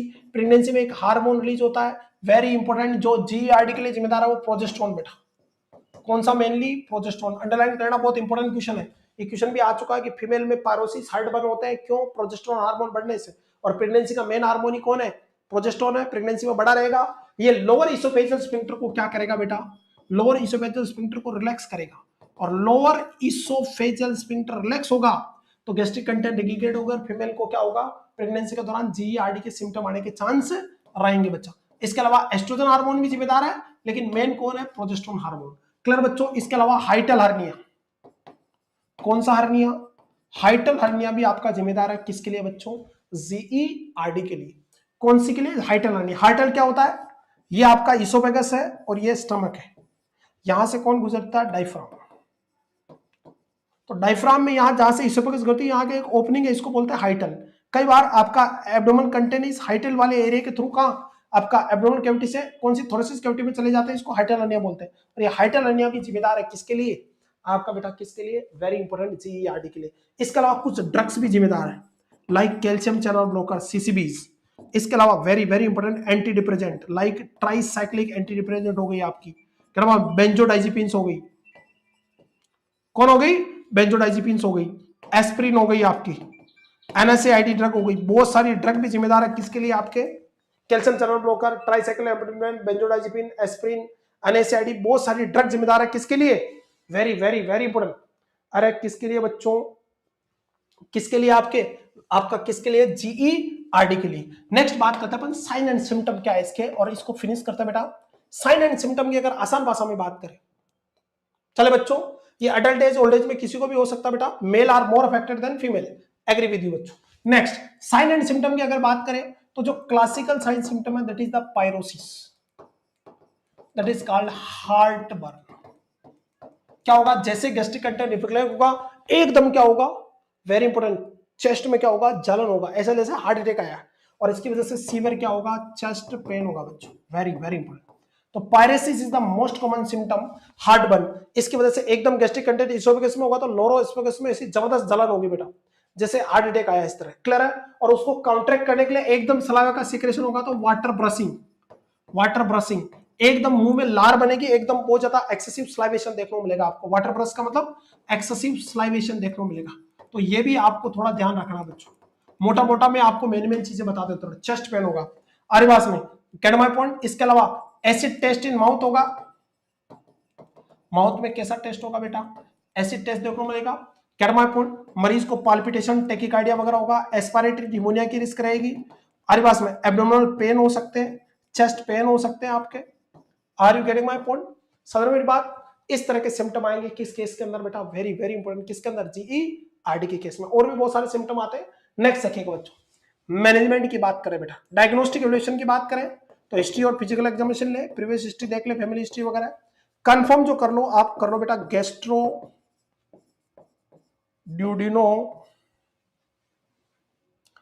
इसोफेजियल गैस्ट्रोड्यूडिनोस्कोपी, इसोफेजियल गैस्ट्रोड्यूडिनोस्कोपी के द्वारा, EGD इसको शॉर्ट में बोलते हैं इसोफेजियो गैस्ट्रोड्यूडिनोस्कोपी, यानी इसोफेगस, स्टमक और ड्यूडिनम को विजुलाइज करना कंफर्म डायग्नोसिस है बच्चों। वेरी इंपॉर्टेंट, USG करके देख सकते हो आप बेटा, very important.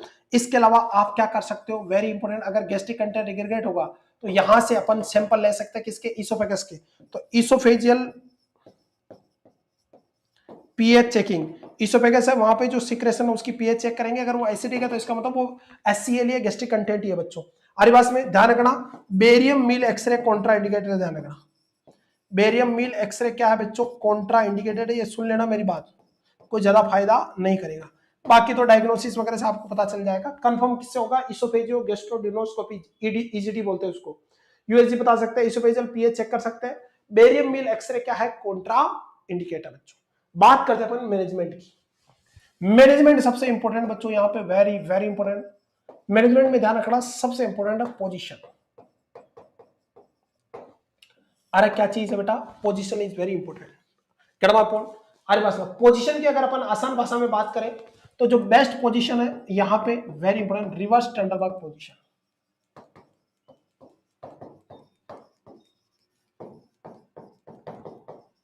Got my point, reverse Trendelenburg. Reverse Trendelenburg के अंदर क्या होगा बेटा? सिर ऊपर होगा और पैर नीचे होगा और बॉडी सीधी होगी। रिवर्स टेंडरबर्ग देना आपको, वेरी इंपॉर्टेंट।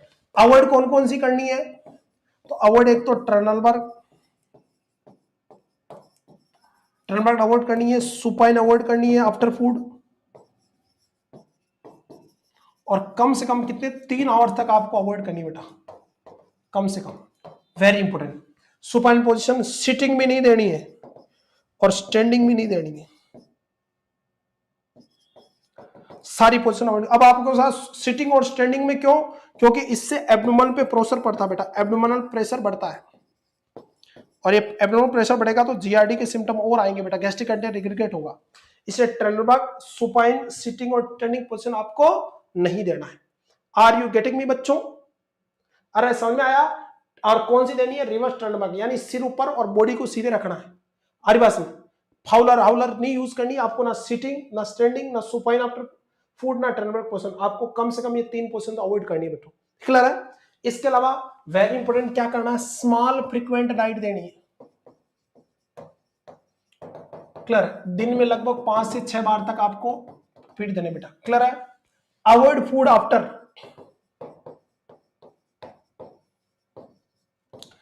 6 PM, 6 PM के बाद खाना ही नहीं खाए। Avoid supine for 2 to 3 hours after food. Food के बाद कितना? 2 से 3 घंटे तक आपको सुपाइन पोजीशन नहीं देनी है बच्चों, क्लियर है। Avoid very important irritating food and high fat diet. High fat diet नहीं देनी है क्योंकि पेट धीरे धीरे क्या होगा, खाली तो जीआरडी और बढ़ेगा। आर करवा पॉइंट, मैनेजमेंट में क्या करोगे आप, इसके मैनेजमेंट में आप ड्रग्स दोगे बेटा, वेरी इंपॉर्टेंट, ऐसे ड्रग लाइक जो पेट को खाली करा दे, प्रोकाइनेटिक ड्रग्स, प्रोकाइनेटिक्स ड्रग अपन यूज करेंगे बेटा। अरे बस में ये आपका एस्टाइलकोलिन पाया जाता है इसमें, तो ये गैस्ट्रिक मूवमेंट बढ़ाएगी बेटा, और गैस्ट्रिक मूवमेंट बढ़ेगा तो क्या होगा, एम्पटी द स्टमक। ये पैरासिम्पैथेटिक की तरह काम करेंगे तो पेस्टल मूवमेंट बढ़ेंगे, पेस्टल मूवमेंट को तो पेट खाली रहेगा, पेट खाली रहेगा तो जीआरडी नहीं होगा आपका। तो प्रोकाइनेटिक ड्रग के अंदर आपका बेटा कौन सी, मेटोक्लोप्रेमाइड दे सकते हैं, क्या दे सकते हैं, एमसीपी, मेटोक्लोप्रेमाइड दे सकते हैं।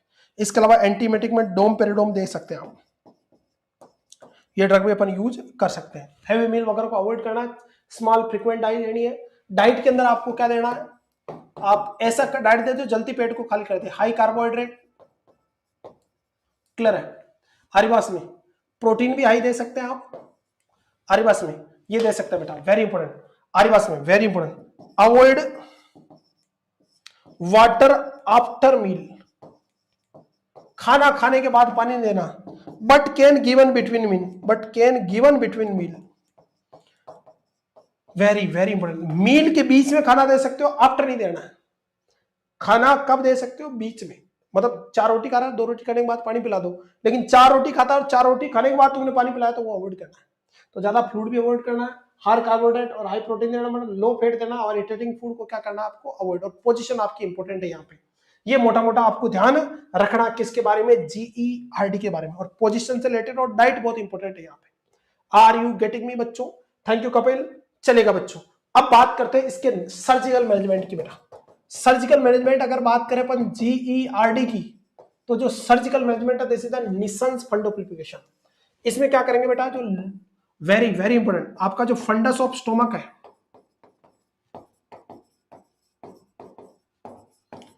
wrapped around lower esophageal sphincter to make like sphincter। अरे समझे समझे, ये देखो ये तुम्हारा कौन है, इसोफेगस, और ये फंडस है, तो इस फंडस को काट के इसके इसोफेगस के चारों तरफ रेप कर देंगे और क्या बना देंगे, जैसे स्फिंक्टर है, प्लस साथ में क्या करेंगे, हाइटल को क्या करेंगे, हाइटल जो हर्निया और का वो हाइटल पार्ट को भी क्या करेंगे, रिपेयर करेंगे। This is called Nissen fundoplication. अरे क्या कराता है पंडित कमबख्तो, निसल फंडोप्लिकेशन। तो ये सर्जरी देख सकती है बेटा, खुश रहे, मुस्कुराते रहे, पढ़ते रहे, क्लियर बच्चों, कि जाने क्या था उसके होठों में, बड़ा मुस्कुराती थी, कि जाने क्या था उसके होठों में, बड़ा मुस्कुराती थी, जब एक दिन खुल के हंसी तब पता चला कि मोहतरमा तंबाकू खाती थी। तो कई बार हो जाता है आदमी साइलेंट बैठा है, तो साइलेंट नहीं रहना, सीखना, बोलते रहना, तभी आपको सक्सेस मिलेगी बच्चों। आर यू गेटिंग मी बेटा। इसके अलावा अपन एक और क्या कर सकते हैं बेटा, वेरी इंपॉर्टेंट, ये रहा निसल फंडोक्लोक्शन प्रोसेस आरिवास में। इसके अलावा एक और करता है बेटा, हिल्स रिपेयर। हिल्स रिपेयर में क्या करेंगे बेटा, इसोफेजियल जो फ्लैप है, इसोफेजियल स्फिंक्टर जो फ्लैप है उसको अपन प्रिपेयर करेंगे, फ्लैप को अपन क्या करेंगे, रिपेयर करेंगे। एक होता है हिल्स रिपेयर, जिसके अंदर लोअर इसोफेगस है, उसका जो स्फिंक्टर खराब हो गया, उसके फ्लैप जो उनको क्या करेंगे अपन, वाल्व को ठीक करेंगे बेटा। This is the very very important, this is hole. ये रहा हिल रिपेयर। इसके अंदर क्या होगा, ये जो लोअर इसोफेजियल स्फिंक्टर है उसके जो फ्लैप है, मतलब वाल्व है, उनको रिपेयर करेंगे। This is the case of hills repair in GERD बच्चों। तो ये मोटा मोटा आपको ध्यान रखना है बच्चों। अब देखिएगा इससे रिलेटेड क्वेश्चन अपन यहाँ पे डिस्कस करते हैं। चलेगा बच्चों, चलेगा।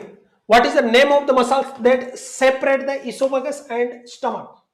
स्टमक और esophagus को कौन करता है, लोअर esophageal sphincter। सिंपल सा क्वेश्चन है, जो सिंपल है उसको अपन फास्ट पढ़ेंगे बेटा। Which of following is common symptom of GERD? GERD में common symptom that is the heartburn, that is called pyrosis। और इसकी वजह से सीवियर क्या होगा, चेस्ट पेन होगा, वाटर ब्रशिंग होगी, that is the heartburn is the common symptom of, very important। What is the primary cause of GERD? What is the main cause? Increased production of stomach acid, decreased production of stomach acid, relaxation of the lower esophageal sphincter। Main कारण क्या है, lower oesophageal sphincter का relax होना main कारण रहता है, किसका, very important, GERD का। सिंपल सा क्वेश्चन है, which of hormone is responsible for relaxing the lower esophageal sphincter and contributing to GRD symptom in pregnancy. आ गया देखो क्वेश्चन, और ये नोट सेट में आया हुआ क्वेश्चन बच्चों, बहुत इंपॉर्टेंट क्वेश्चन है, ईएसआईसी आरआरबी में 3 बार आ चुका है क्वेश्चन। Oestrogen, progesterone, human chorionic gonadotropin या लेक्टिन, तो प्रोजेस्टेरोन हार्मोन जिम्मेदार है बेटा। कौन सा hormone? Progesterone. Progesterone hormone lower oesophageal sphincter को क्या करता है? रिलैक्स करता है। Are you getting my point? So B is the right answer here. चलेगा बच्चों, what is the most common time period to GRD symptom to occur during pregnancy?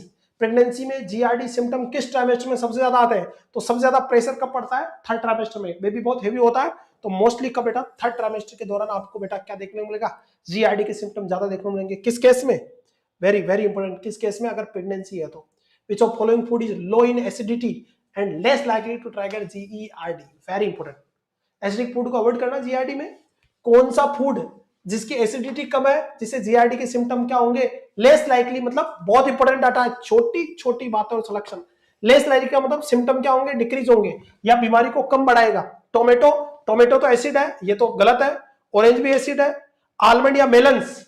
अब बात करते हैं बादाम और मेलन्स की, तो बादाम भी क्या थोड़ा हेवी फूड हो गया, फैट हो गया बादाम में, और फैट क्या करेगी? जीआरडी के सिम्टम को बढ़ाएगी। तो क्या जाएगा? मेलन्स। मेलन्स का मतलब तरबूज। तरबूज तो मीठा होता है, एसिडिटी नहीं होती, तो D is the right answer here. Are you getting my point? अरे तरबूज अच्छा रहेगा बच्चों। What type of food can help alleviate GRD symptom introducing inflammation?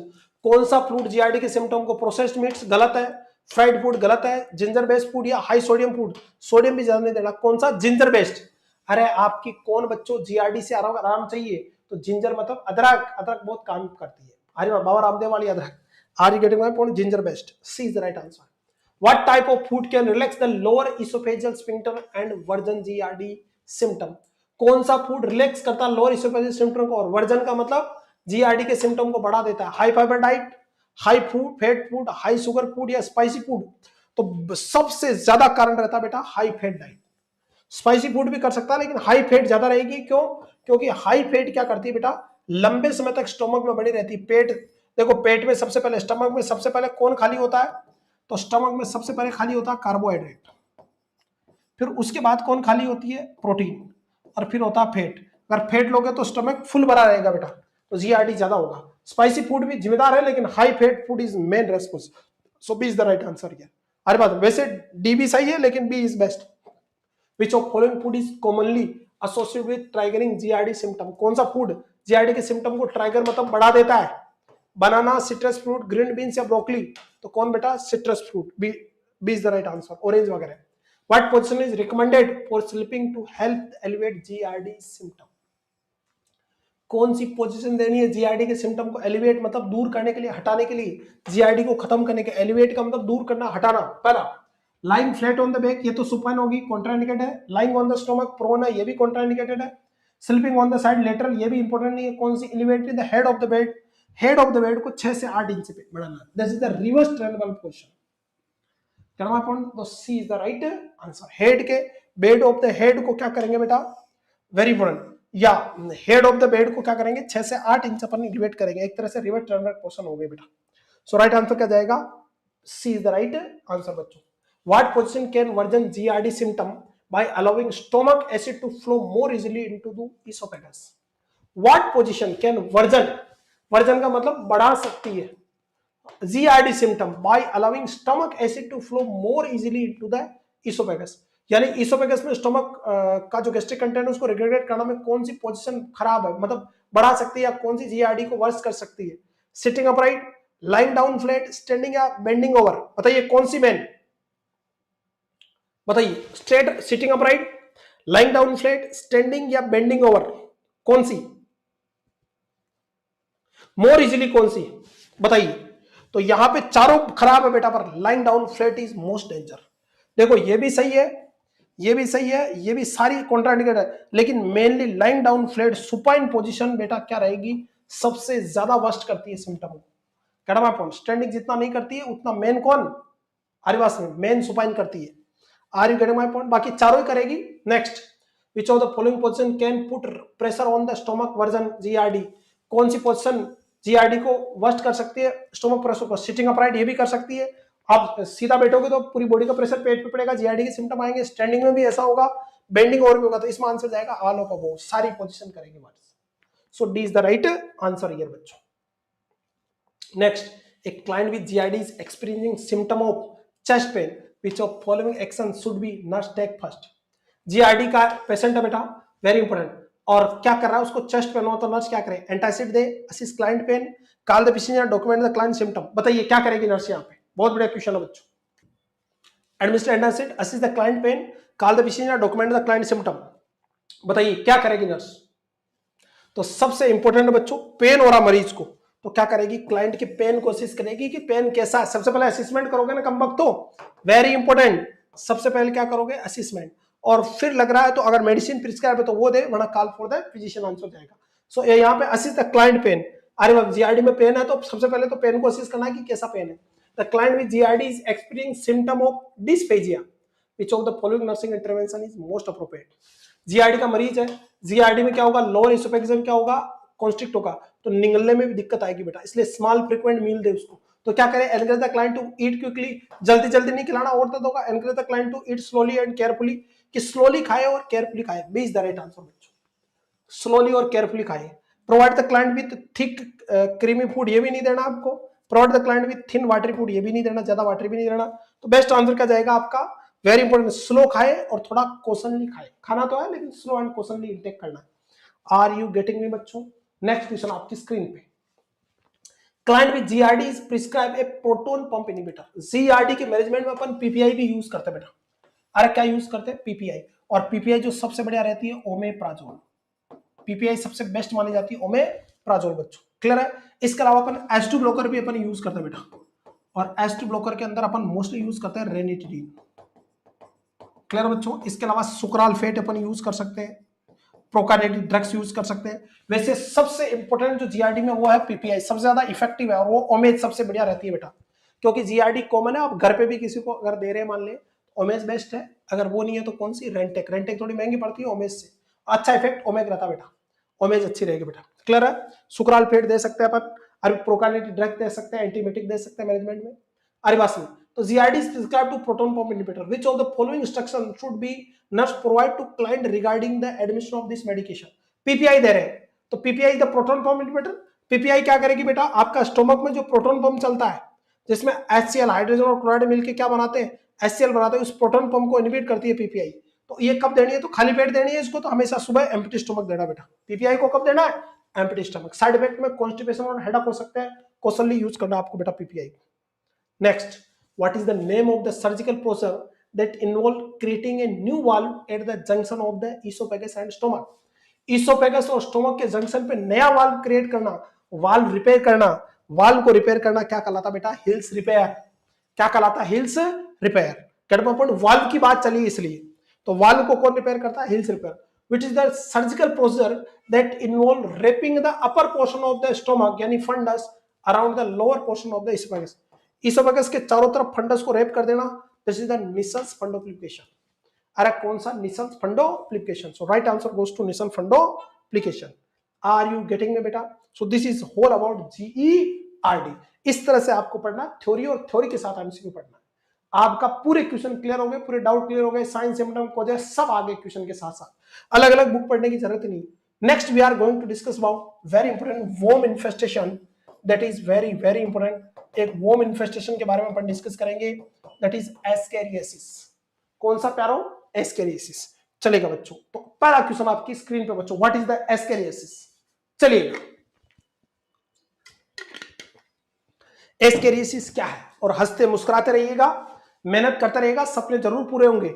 आज नहीं तो कल होगा, हर मुश्किल का हल होगा। अगर भरोसा है खुद पे तो मरुस्थल में भी जल होगा। बस मेहनत करते रहना बच्चों, और अपने आप पे यकीन रखना। यस, कमेंट करते रहिएगा बच्चों।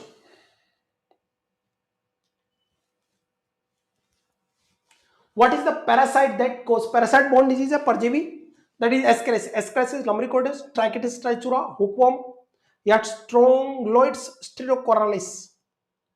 स्ट्रोंगिलोइड्स स्टेरोकोरालिस बच्चों, बताइए। तो बात करते हैं पैरासाइट, नाम से पता है एस्केरियासिस को, तो कौन करेगा, एस्केरियासिस लम्बरिकोइड्स। इसके बारे में अपन जान लेते बेटा, सबसे पहले थ्योरी, फिर उसके बाद अपन एमसीक्यू डिस्कस करेंगे। चलेगा बच्चों, तो अब बात करते हैं अपन किसके बारे में, एस्केरियासिस के बारे में। इस तरह की इमेज देखी होगी आपने, लंबे लंबे वोम होते हैं, आरिवास में जो इंटेस्टाइन में पाई जाते हैं, जो जीआईटी रूट से ऑरल रूट से एंटर करते हैं बच्चों और बॉडी में मल्टीपल इन्फेक्शन करते हैं।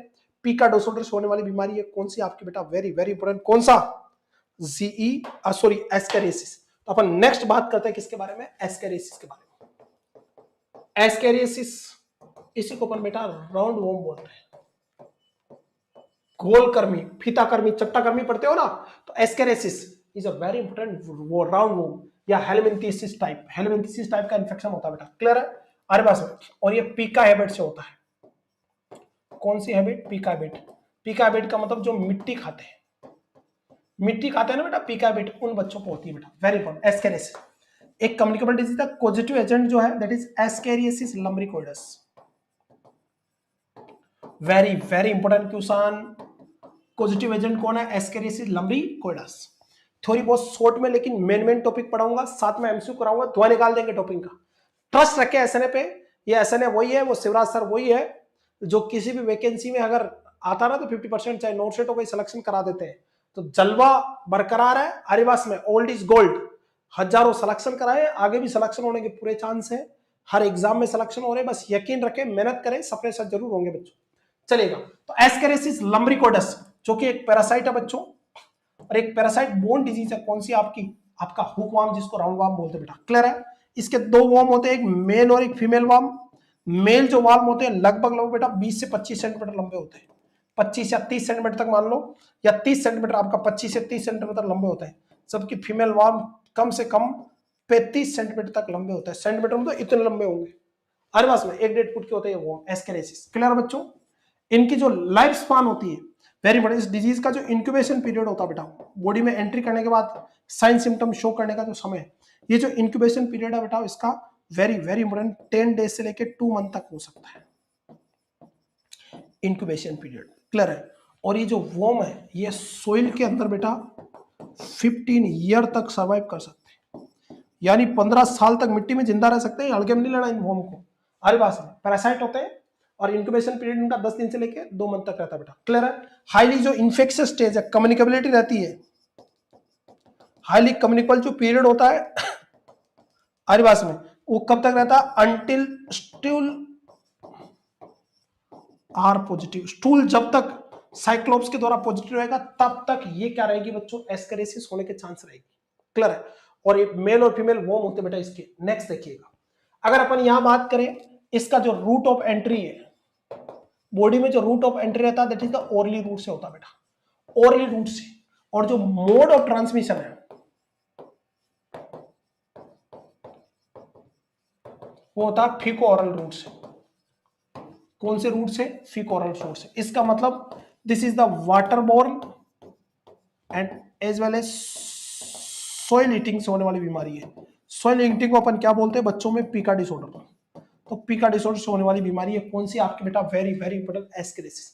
बच्चा मिट्टी खाए या वाटर बोर्न डिजीज से, पानी पीने से हो सकती है, कि जो इन्फेक्टेड पॉजिटिव एजेंट पानी में, उस पानी को तुम ओरली इंटेक करो आरिवास में, और ये बॉडी में किसके मोड ऑफ ट्रांसमिशन, वो पर्सन उसके इंटेस्टाइन जाएगा, मल्टीप्लाई करके फिशेस के थ्रू जाएगा, फिर वो फिशेस पानी में मिक्स होते हैं, उस कंटामिनेटेड पानी को पीने से क्या होगा आपको, क्या होगा बेटा, एस्केरियासिस होने के चांस बढ़ जाते हैं बच्चों, very important. Sign and symptom की अगर बात करें तो जो मोस्ट कॉमन सिम्टम आएगा that is the abdominal pain. अरे कौन सा pain, most common symptom abdominal pain होगा बेटा, इस बात को ध्यान रखना आपको। क्या देखो मिलेगा, एब्डोमिनल पेन। बाकी नोजिया, वोमिटिंग, फटीग, वीकनेस ऐसे सिम्टम आएंगे। इसके अलावा ये बेटा आयरन डेफिशिएंसी एनीमिया करता है, ये थोड़ा ध्यान रखना बच्चों। अरे क्या करता है प्यारे बच्चों, आयरन डेफिशिएंसी एनीमिया हो सकता है, किसकी वजह से, अगर आपको एस्केरियासिस लम्ब्रिकोइडस है, बिकॉज जो पॉजिटिव एजेंट है वो आपका ड्यूडेनम और जेजुनम, इसे आयरन एब्जॉर्ब होता है, तो ये पॉजिटिव एजेंट ड्यूडेनम और जेजुनम से क्या करते हैं, आयरन स्मॉल इंटेस्टाइन से आयरन को क्या करता है, कंजप्ट कर जाता है पॉजिटिव एजेंट। कौन सा एजेंट, एस्केरियासिस लम्ब्रिकोइडस, इसलिए आयरन डेफिशिएंसी एनीमिया होगा। और आयरन डेफिशिएंसी होगा तो फटीग, वीकनेस, नोजिया, वोमिटिंग ऐसे सिम्टम आए नहीं आएंगे। Are you getting my point? अरे समझे कि नहीं समझे, अरे समझे कि नहीं समझे बच्चों। तो कैसे सिम्टम आएंगे, नोजिया, वोमिटिंग, फटीग, वीकनेस ऐसे सिम्टम देखने को मिलेंगे, किस केस में, अगर आयरन डेफिशिएंसी एनीमिया हो रहा है, क्लियर बच्चों। इसके अलावा अगर ये बीमारी बढ़ी और ये पॉजिटिव एजेंट कहां चला गया, आपके लंग्स में, अगर डिपॉजिट हो गया तो दैट कॉज लोफलर सिंड्रोम। अरे कौन सा सिंड्रोम, लोफलर सिंड्रोम देखने को मिलेगा। इसकी वजह से क्या होगा, इयोसिनोफिल है पैरासाइट के खिलाफ कौन लड़ती है, इयोसिनोफिल का लंग्स में इंप्लीकेट हो जाएगी। और तुम लंग्स का अगर एक्सरे करोगे तो विल्स अपीयरेंस देखने को मिलेगी। विल्स अपीयरेंस का मतलब आपका ऐसा गोल गोल जाल सा देखने को मिलेगा, किसका, इनका पॉजिटिव एजेंट का बच्चों। आर यू गेटिंग मी, चलेगा बच्चों, वेरी इंपॉर्टेंट। नेक्स्ट बात करते हैं डायग्नोसिस की। तो डायग्नोसिस में आप हिस्ट्री और फिजिकल एग्जामिनेशन कर लो, स्टूल कल्चर करा लो बेटा। स्टूल कल्चर में क्या देखने को मिलेगा, आपको पॉजिटिव एजेंट मिल जाएगा बच्चों, वेरी इंपॉर्टेंट। स्टूल कल्चर से आपका कंफर्म हो जाएगा किसका, डायग्नोसिस बच्चों। कर्मापूर्ण मैनेजमेंट की बात करते हैं, बाकी एंटीबॉडी वगैरह डिटेक्ट कर सकते हैं अपन पैरासाइट के खिलाफ। मैनेजमेंट में आपको फार्माकोलॉजिकल मैनेजमेंट आपका प्रायोरिटी रहेगा, क्लियर है। फार्माकोलॉजिकल मैनेजमेंट में सबसे इंपॉर्टेंट है दैट इज आपका anti helminths drug like albendazole. तो ड्रग ऑफ चॉइस क्या रहेगी, अगर आपको एस्केरिसिस है बेटा, तो एस्केरिसिस लम्ब्रिकोडेसिस जो एस्केरिसिस होती है उसमें ड्रग ऑफ चॉइस क्या रहेगी, एल्बेंडाजोल रहेगी बेटा, क्लियर है। इसके अलावा अन्य ड्रग में मेबेंडाजोल वगैरह आती है बेटा, टिमेंडाजोल वगैरह आती है, पर एल्बेंडाजोल ड्रग ऑफ चॉइस रहेगी। एल्बेंडाजोल की जो डोज रहेगी बच्चों, वेरी इंपॉर्टेंट, वो अडल्ट में 400 mg रहती है बेटा, अडल्ट में 400 mg।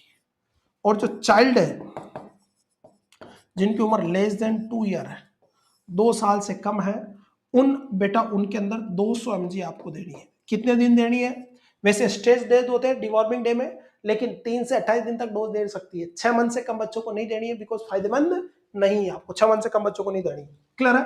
इसके अलावा हर साल नेशनल डिवॉर्मिंग डे मनाते हैं अपन, उस दौरान भी अपन 6 से 19 साल तक के जो बच्चे हैं उन बच्चों को स्कूल वगैरह में आंगनबाड़ी में जा जाके 6 से 19 साल तक के बच्चों को अपन क्या देते हैं, अपन और प्रेग्नेंट लेडी को अपन क्या देते हैं, अपन आयरन और इसकी एल्बेंडाजोल की टेबलेट देते हैं। नेशनल डिवॉर्मिंग डे एक तो मनाते हैं अपन हर साल 10 फरवरी को, और एक मनाते हैं 10 अगस्त को, 2 बार साल में मनाते हैं, 10 फरवरी और 10 अगस्त को। इस दौरान अपन आयरन इसकी देते हैं, अपन किसकी, एल्बेंडाजोल की टेबलेट देते हैं बेटा। इसके अलावा नर्सिंग मैनेजमेंट में hand hygiene is very important. Patient को कहना है कि स्टूल पास करने के बाद, खाना खाने से पहले आपको हैंड हाइजीन आपको स्ट्रिक्टली फॉलो करना है, क्योंकि ये हैंड हाइजीन से अनहाइजीनिक हैंड से होने वाली बीमारी है बच्चों, पॉइंट। इसके अलावा मरीज को आयरन डेफिशिएंसी एनीमिया, अरे कौन सा, आयरन डेफिशिएंसी एनीमिया बेटा, तो आयरन डेफिशिएंसी एनीमिया तो उसको भी ट्रीट करो। तो अडल्ट को देंगे अपन बेटा, वेरी इंपॉर्टेंट, कितनी, 100 mg की गोली, कितने दिन तक, 100 दिन तक, ताकि आयरन डेफिशिएंसी एनीमिया ठीक हो जाए। आरिवास में या आरिवास में। और चिल्ड्रन में कितनी देंगे, चिल्ड्रन में थोड़ी डोज ज्यादा देंगे बेटा, 200 mg इंटू 100 डेज, क्लियर है। आरिवास में सॉरी, चिल्ड्रन में 20 mg देंगे 100 डेज तक, और अडल्ट में 100 mg देंगे कितने, 100 डेज तक, आयरन डेफिशिएंसी एनीमिया को रोकने के लिए। बाकी डाइट सिम्टोमेटिक मैनेजमेंट, क्लियर है। अवॉइड पीका हैबिट, और किसको अवॉइड करना है, पीका हैबिट को भी आपको क्या करना है, अवॉइड करना है, ये बात को ध्यान रखना। अगर क्या है मरीज को एस्केरिसिस लम्ब्रिकोइडस है, तो ये मोटा मोटा ध्यान रखना बेटा। नेशनल डिवॉर्मिंग डे हर साल 10 फरवरी और 10 अगस्त को मनाते हैं अपन आदिवासी में। इसके अलावा 6 से 19 साल तक के बच्चों को इस दौरान क्या देते हैं, स्कूल के बच्चों, हालांकि और भी बच्चे इसमें शामिल है, प्रेग्नेंट लेडी को आदिवासी में अपन क्या देते हैं, एल्बेंडाजोल की टेबलेट देते हैं बेटा। अडल्ट में एंटाडोट 400 mg देते हैं, और चिल्ड्रन में अगर 2 साल से कम है 200 mg, और लेस देन 6 मंथ है तो क्या है, लेस देन 6 मंथ है तो आपको कॉन्ट्राइंडिकेटर नहीं देना, क्योंकि कोई ज्यादा बेनिफिशियल इफेक्ट नहीं है बच्चों, क्लियर है। एस्केरिसिस लम्ब्रिकोइडस में एल्बेंडाजोल ड्रग ऑफ चॉइस है। साइड इफेक्ट में ये बेटा क्या कर सकती है, हेडेक कर सकती है, एब्डोमिनल पेन कर सकती है, ध्यान रखना। और इसके अलावा बोन मेरो डिप्रेशन कर सकती है, सबसे सीवियर साइड इफेक्ट है बोन मेरो डिप्रेशन। तो बिग क्वेश्चन फुल देते समय थोड़ा ध्यान रखे बच्चों। दिस इज होल अबाउट एस्केरिसिस, और इससे आयरन डेफिशिएंसी नहीं होता, पिका हेडेक से होने वाली बीमारी है। Are you getting me. तो ये तो कहानी हो गई किसके बारे में, आपका किसके बारे में, एस्केरिसिस के बारे में। अब अपन यहाँ पे कुछ एमसीक्यू डिस्कस करते हैं इसके बारे में। देखिएगा पॉजिटिव एजेंट स्मॉल स्टेज में ये रहा आपका बेटा, कौन सा, लार्वा स्टेज पाई जाती है, लार्वा साइक्लोप्स निगलने से बीमारी होती है बेटा, और ये जीआईटी का डिसऑर्डर है, स्मॉल स्टाइन को लास्ट टाइम को अफेक्ट करता है बच्चों। ये इसका लाइफ स्पान ये रहा लार्वा आपका बेटा, अलग अलग स्टेज में चलेगा बच्चों। ये रहे आपके वोम्स कीड़े, जो लगभग 35 सेंटीमीटर तक फीमेल कीड़े हो सकते हैं बच्चों। ये रहा आपका लार्वा, गड़वा पॉइंट। नेक्स्ट अब आपके कुछ क्वेश्चन अपन जो यहाँ पे डिस्कस कर लेते हैं बच्चों, तमाम जवाब दे दो आप क्वेश्चन की। How is ascariasis typically transmitted, through contaminated food and water, through direct contact with the infected person, through mosquito bacteria, through tick vector. तो ये कौन सा बेटा, through contaminated food and water, food और वाटर से बेटा, contaminated food और water से फैलता है। Next, so A is the right answer. What is the typically treatment of ascariasis, ascariasis का टाइपिकली ट्रीटमेंट क्या है, anti helminthic medication, like albendazole, mebendazole, antibiotic, antiviral medication, सर्दी तो सिंपल है anti helminthic medication like albendazole, mebendazole, जो एस्केरेसी या parasite disease के खिलाफ एंटी पैरासाइट होती है बेटा, पैरासाइट को किल करने के काम आती है एंटी हेलमिंथिस। क्या माय पॉइंट? तो A is the right answer, simple सा क्वेश्चन है। What is the most common symptom of ascariasis? Diarrhea, abdominal pain, intestinal obstruction या रेस्पिरेटरी सिम्टम? तो एब्डोमिनल पेन अपन ने कहा था कि मेन सिम्टम है किसका? अरे किसका प्यारे बच्चों? एस्केरियासिस का। Gate my point? लिखा भी था अपन ने most common symptom. A client with ascariasis being discharge from the hospital. ध्यान रखना, मैं जो ये सीरीज चला रहा हूं 200 इंपोर्टेंट टॉपिक या रैपिड रिवीजन कोर्स, इसमें हर बुक आपकी जो छोटी बुक पीआर यादव है या आपकी और भी जो बुक पढ़ते हैं आप, या अपन बात करते हैं एनक्लेक्स, टारगेट हाई, जितने भी बुक है आपकी, सोंडर्स हो गई, सबको टारगेट किया गया है। वहां से सब जगह से क्वेश्चन उठाए गए, प्लस प्रीवियस ईयर के क्वेश्चन है। तो मुझे नहीं लगता कि लास्ट समय में आपको और कुछ पढ़ने की जरूरत है। हर टॉपिक्स में मैं मैक्सिमम से मैक्सिमम क्वेश्चन उठाने की कोशिश कर रहा हूं। Get my point? चलेगा।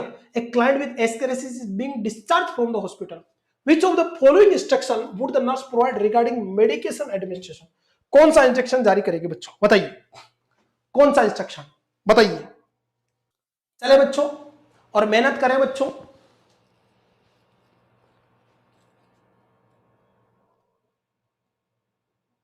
कि ये नादान परिंदे घर आजा, मेहनत करते रहे कि ये नादान परिंदे घर आता, कब तक पापा के परियों के पीछे घूमता रहेगा? तो अब लौट आओ, समय आया, 45 दिन बचे, आप पढ़ लो और अपने नर्सिंग ऑफिसर बनने के सपनों को सच कर लो बच्चों। चलिएगा। एक client with ascariasis is being discharge from the hospital, which of the following instruction would be nurse provide regarding medication administration? Take the medication with food to reduce side effect, take the medication on empty stomach to increase absorption, take the medication to full prescribed course even if the symptom resolve, या stop taking the medication side effect occur। तो best answer है जब तक पूरा course नहीं हो तब तक दवाई को लेना है। मरीज क्या करते हैं, सिम्टम सबसाइड होते हैं बंद कर देते हैं, पर जब तक साइन सिम्टम क्या नहीं हो, सबसाइड नहीं हो, तब तक सॉरी जब तक कोर्स फिनिश नहीं हो तब तक आपको क्या लेना है, मेडिसिन को लेना है। सीट राइट आंसर। और खाना खाने के बाद लेते हैं। Nurse is educating a client with ascariasis about prevention of future infection, which of following instruction should be nurse include? बताइए। Ascariasis about the prevention of future infection, दोबारा इन्फेक्शन ना हो तो नर्स इंस्ट्रक्ट करी, तो क्या इंस्ट्रक्ट में है बेटा? पहला, wash hand frequently specially after using the bathroom, avoid eating A raw vegetable, use A mosquito net, या अवॉइड क्लोज कॉन्टेक्ट। ये दोनों तो है नहीं बेटा, रॉ मेडिसिन से भी नहीं होता, ये ओनली वाटरबोर्न होता है, फूडबोर्न कम ही होता है। तो राइट आंसर क्या जाएगा? A is the right answer. Wash hand frequently specially after the using the very important bathroom. Get my point? A client with ascariasis is experiencing intestinal obstruction. Which of the following nursing intervention is most appropriate? Ascaris का मरीज है, उसको क्या हो रहा है, intestinal obstruction है, तो क्या फील करेंगे? Administer laxative, encouraging food intake, inserting a nasogastric tube, या preparing the client for surgery? बताइए मेन क्या रहेगा? तो यहां मेन है बच्चों, वेरी इंपॉर्टेंट, मरीज को इंटेस्टाइनल ऑब्स्ट्रक्शन है तो आपको क्या करना बेटा, वैसे गैस की ब्लोटिंग हो सकती है, इंडाइजेशन हो सकता है, तो आप क्या डालें, एनजी ट्यूब इंसर्ट करें। Get my point? NG tube insert करें ताकि इससे ऑब्स्ट्रक्शन उसमें क्या मिलेगा, गैस वगैरह, या एस्पिरेट करना आसान रहेगा, तो आप क्या रहेगा, एनजी ट्यूब आपको इंसर्ट करना है नर्सिंग रोल में। What is the role of serological test like ELISA in the diagnosis of ascaris?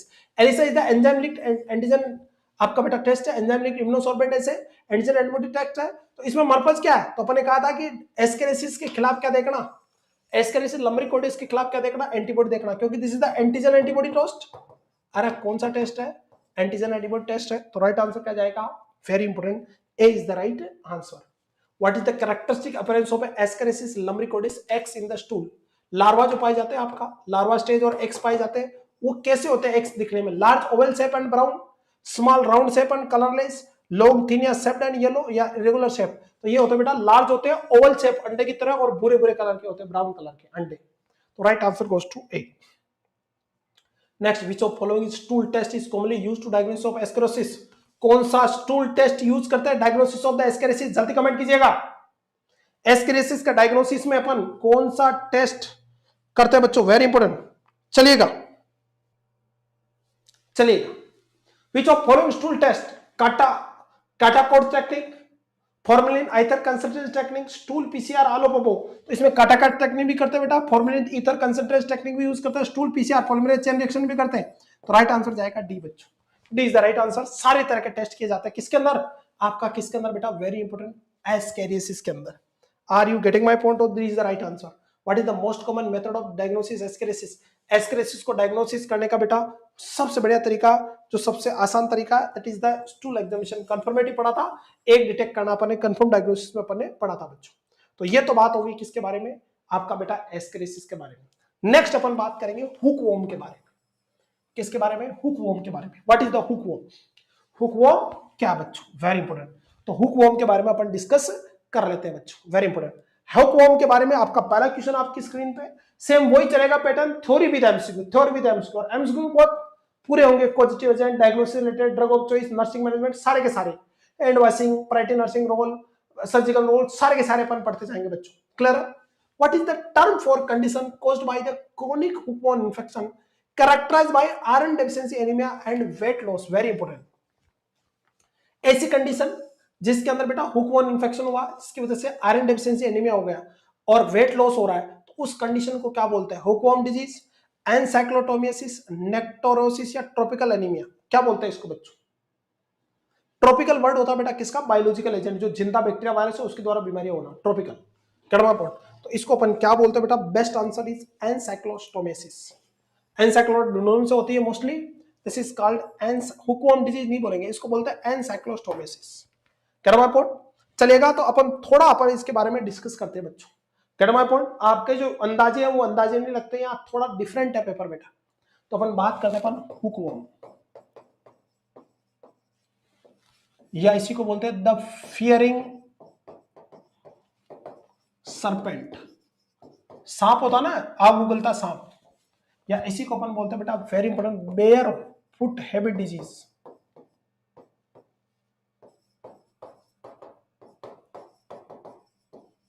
इसी को बोलते हैं टनल डिजीज। टनल बन जाती है बेटा आपका, टनल डिजीज बोलते हैं इसमें, स्किन के बीच में टनल डिजीज। या इसी को बोलते हैं ब्रिक्स मेकर मैन डिजीज, या इसी को बोलते हैं मीनर्स एनीमिया। बहुत सारे नाम है, इसको अड़के मत लेना, सबको अपन प्रूव करेंगे। इसी को आपका फियरिंग सरपेंट बोलते हैं, बेयरफुट हैबिट डिजीज बोलते हैं, टनल डिजीज बोलते हैं, और बाद में फार्मर डिजीज भी बोलते हैं, इसको ब्रिक्स मेकर मैन डिजीज बोलते हैं, मीनर डिजीज बोलते हैं। क्लियर? अगर अपन ये बात करें तो हुकवॉर्म जो है ये भी एक पैरासाइट बोर्न डिजीज है, हेलमिंथ्रिस टाइप के इन्फेक्शन से होती है। और पैरासाइट जो मोस्ट कॉमन जिम्मेदार है बेटा, इट इज एनसाइक्लोटोमा, एनसाइक्लोटोमा ड्यूडेनल, और इसी को अपन एनसाइक्लोटोमियासिस बोलते हैं बेटा। क्या बोलते हैं? एनसाइक्लोटोमियासिस बोलते हैं। इसके अलावा दूसरा एक और पॉजिटिव एजेंट होता है जो रेयर होता है, पर ये भी होता है नेक्टर अमेरिकानस। ऑलमोस्ट इससे कम होगा, मेन तो कौन होता है? एनसाइक्लोटोमिया। इसके अलावा नेक्टर अमेरिकानिस भी होता है, और इसी को अपन क्या बोलते हैं? नेक्टोरियोसिस, नेक्टोमियासिस, नेक्टोमियासिस बोलते हैं। और इसी को एक तो नेक्टर अमेरिकानस होता है और एक कौन होता है? एनसाइक्लोटोमा ड्यूडेनल। मोस्ट कॉमनली एनसाइक्लोटोमा होता है, पैरासाइट बोर्न डिजीज होते हैं। ये जो पैरासाइट होते हैं बेटा वो लगभग 10 से 13 सेंटीमीटर लंबे होते हैं, चाहे मेल हो चाहे फीमेल हो। 10 से 13 सेंटीमीटर लंबे होते हैं। कौन से आपके बच्चों? कौन सा? वेरी वेरी इंपॉर्टेंट, एनसाइक्लोटोमा ड्यूडेनल बेटा। मीनस एनीमिया इसी को बोलते हैं बेटा, वेरी इंपॉर्टेंट। क्लियर है? आरिवास में इसका जो इंक्यूबेशन पीरियड है इस डिजीज का, ये 2 मंथ से लेके 9 मंथ तक है। और इंक्यूबेशन पीरियड जब तक रहेगा जब तक होस्ट उस पैरासाइट को हार्बर करेगा बेटा। इसकी जो रूट और एंट्री है बॉडी में, वेरी इंपॉर्टेंट, वो किस रे? ओरल रूट से। या तो ये ओरली फैल सकता है या ये स्किन के थ्रू, और वो भी किसमें? बेयर फुट हैबिट वाला, जो नंगे पैर चलते हैं। लाइक फार्मर जब पानी पिलाते हैं तो नंगे पैर ही रहते हैं, जूते पहन के मुश्किल होती है।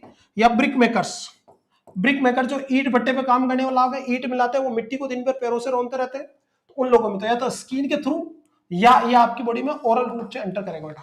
मोड ऑफ जो ट्रांसमिशन है ये रहता है बेटा फीक ओरल रूट से, कि कंटामिनेटेड, वेरी इंपॉर्टेंट, पानी को या स्टूल के कांटेक्ट में आने से स्किन के थ्रू या उस कंटामिनेटेड पानी को पीने से ही हो सकता है बेटा। क्लियर है? चिल्ड्रन में मोस्टली होता है, पर किसी को भी हो सकता है बेटा। एज जो ज्यादा होती है किसको होती है? ज्यादातर चिल्ड्रन को होता है, और मोस्टली फार्मर को होने वाली बीमारी है बेटा, विद बेयर फुट हैबिट। उन किसानों को जो इनको क्या होता है? बेयर फुट हैबिट होती है। जैसे आपका बेटा वेरी इंपॉर्टेंट किसान है, वो दिन भर नंगे पैर ही रहता है बेटा, फसलों को पानी नहीं देंगे तो उनके ज्यादा चांस रहता है बच्चों। तो ये तो होगा बेटा साइन एंड सिम्टम, सेम उसी की तरह होगा बेटा, वेरी वेरी इंपॉर्टेंट। यहाँ पे एनीमिया मेन होगा और एनीमिया थोड़ा सीवियर होगा। अगर आपसे पूछे कि एस्केरेसिस और किसके अंदर हुकवर्म में मेन एनीमिया किसमें होगा, तो मेन किसके अंदर होता है बेटा, थोड़ा एनीमिया के सिम्टम, क्योंकि और यहाँ पे भी वही आयरन डेफिशिएंसी एनीमिया, क्योंकि जो पैरासाइट है आपका वो क्या करता है, इंटेस्टाइन से आयरन को खा जाता है, तो बॉडी में आयरन डेफिशिएंसी एनीमिया। और पैरासाइट भी गैस्ट्रो इंटेस्टाइनल डिजीज है। ये सारी डिजीज कौन सी है, जीआईटी डिजीज है। तो ये जीआईटी डिजीज तो इंटेस्टाइन से क्या करेगा, आपके आयरन को खा जाएगा, इसलिए एनीमिया होने के चांस ज्यादा रहते हैं बेटा। एनीमिया होगा तो वही नोजिया, वोमिटिंग, डायरिया, कफ, फीवर ऐसा देखने को मिलेगा बेटा। अरे कोई डाउट है बच्चों, इसकी वजह से मरीज को नोजिया, वोमिटिंग, फीवर वगैरह, बुखार आएगी, ऐसे एब्डोमिनल पेन, डायरिया वगैरह ऐसा होगा। धीरे धीरे मरीज की क्या होगी, ग्रोथ रिटार्ड होगी। इसके अलावा स्किन टोटस, एक और सिम्टम देखने को मिलेगा, स्किन टोटस, क्योंकि पॉजिटिव एजेंट स्किन के थ्रू क्या करेगा, आपका बॉडी में बाहर की तरफ देगा तो स्किन के अंदर छाले से बन जाएंगे, स्किन टोटस आपको देखने को मिलेगा बच्चों। डायग्नोसिस में वही आपका क्या, स्टूल कल्चर से आप कंफर्म कर लो आरिवास में, बाकी हिस्ट्री और फिजिकल एग्जाम से पता चल जाएगा।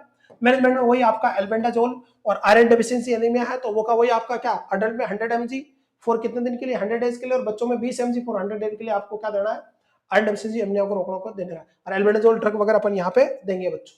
Are you getting my point? तो ये तो हुई इसकी पूरी की पूरी थ्योरी। और मेन या आयरन डेफिशिएंसी एनीमिया थोड़ा ज्यादा होता है, और अगर किसकी वजह से होता है, क्रोनिक हुकवर्म इन्फेक्शन की वजह से आपको क्या हो बेटा, आयरन डेफिशिएंसी एनीमिया को, तो इसको एनसाइक्लोटोमियासिस बोलते हैं, हुकवर्म डिजीज नहीं बोलते, एनसाइक्लोटोमियासिस बोलते हैं बच्चों। क्या माय पॉइंट? ये रहा आपका पैरासाइट, एक पीसेस में पाई जाता है। अरे मतलब लार्वा बनेगा बेटा, ये आपका स्किन के थ्रू या किसके थ्रू, ओरली इंजेस्ट होगा, इंटेस्टाइन के थ्रू मल्टीप्लाई करोगा, वापस स्टूल से आएगा, और इस तरह से बॉडी में इसका चक्कर चलता रहता है, एनसाइक्लोटोमिया का। क्लियर बच्चों? चले आगे, ये रहा आपका लार्वा, स्किन के थ्रू इस तरह से घूमता जाएगा बेटा। Which of following medication is commonly used in treat hookworm?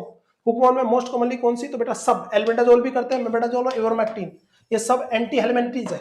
कौन सी है, एंटी हेलमिंथीज ड्रग है, एंटी पैरासाइट ड्रग है बेटा हुक आरिवास में, तो अपन ये यूज कर सकते हैं। आलो अब सारी की सारी यूज में ली जाती है। What is the primary mode of transmission of hookworm infection? Contaminated food and water, direct contact with the infected person, walking barefoot on contaminated soil, या थ्रू द मॉस्किटो वेक्टर। तो ये किसके द्वारा, मोस्टली बेटा, mostly तो किसके द्वारा, walking barefoot on contaminated soil, नंगे पैर चलना उस इन्फेक्टेड मिट्टी में। Is that C is the right answer? Are you getting me? चलिएगा, a nurse is caring for a client with severe hookworm infection, which of the following complication would be nurse most concerned about?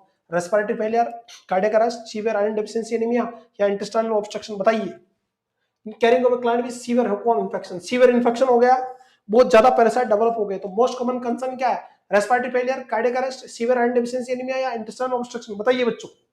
Yes, most common concern, तो यहां सबसे ज्यादा concern iron deficiency में होगा, तो मरीज को डिस्नी होगा, और फाइनली रेस्पिरेटरी फेलियर हो सकते हैं बेटा। सिर एनीमिया तो हो ही रहा, बट मोस्ट कॉमन कंसर्न की बात कर रहा है। सॉरी यहां पे सीवियर आयरन डेफिशिएंसी एनीमिया होगा, दैट इज द लेटर रहेगा, सी तरह severe iron deficiency anaemia is the main concern बेटा। रेस्पिरेटरी फेलियर इसमें नहीं होगा, वो दूसरी डिजीज है बेटा। सीवियर आपका कौन सा, iron deficiency anaemia main concern रहेगा, किस केस में, अगर क्या है, हुकवर्म इन्फेस्टेशन है। आरिवास में एस्केरिसिस और हुकवर्म में मेन कौन सा, आयरन डेफिशिएंसी एनीमिया मेन है। सॉरी बेटा, nurse is assessing a client with hookworm infection, which of the following symptom would be the nurse expect to observe? कौन सा सिम्टम देखने को मिलेगा अगर हुकवर्म है, severe abdominal pain, diarrhoea and weight loss, cough and fever, या rash and itching? बताइए बच्चों। तो अगर हुकवर्म इन्फेक्शन है तो बहुत सारे सिम्टम होंगे, लेकिन मेन होगा diarrhoea and weight loss.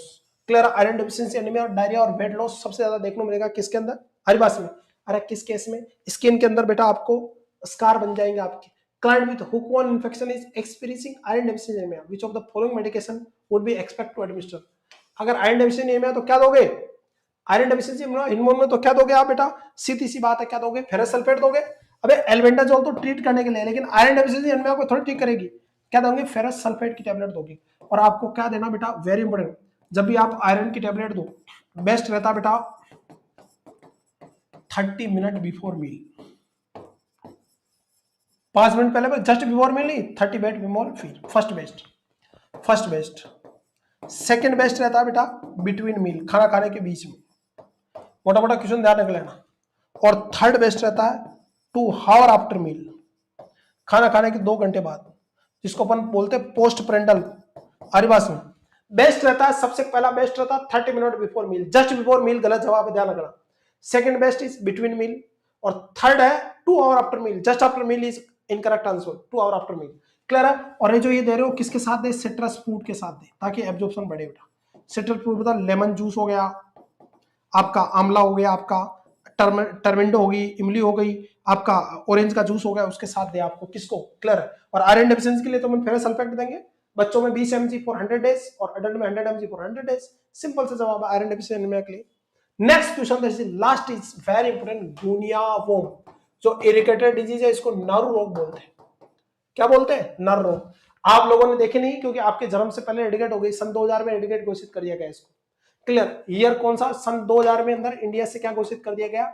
Eradicated. इसलिए आपने केस नहीं देखे, इसलिए इसके बारे में जानते नहीं हो आप, लेकिन कुछ क्वेश्चन बन जाते कई बार, तो इसको भी अपन पढ़ लेते हैं बच्चों। पहला क्वेश्चन आपकी स्क्रीन पे चलेगा, जवाब दीजिएगा बच्चों, धमाक धमाक जवाब दीजिएगा।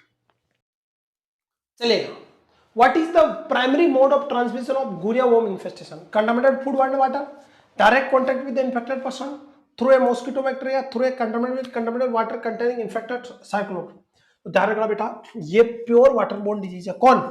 आपकी। और through contact with contaminated water containing infected copepods, जिनको अपन वाटर फ्लियाज या साइक्लोप्स बोलते हैं। क्या बोलते हैं?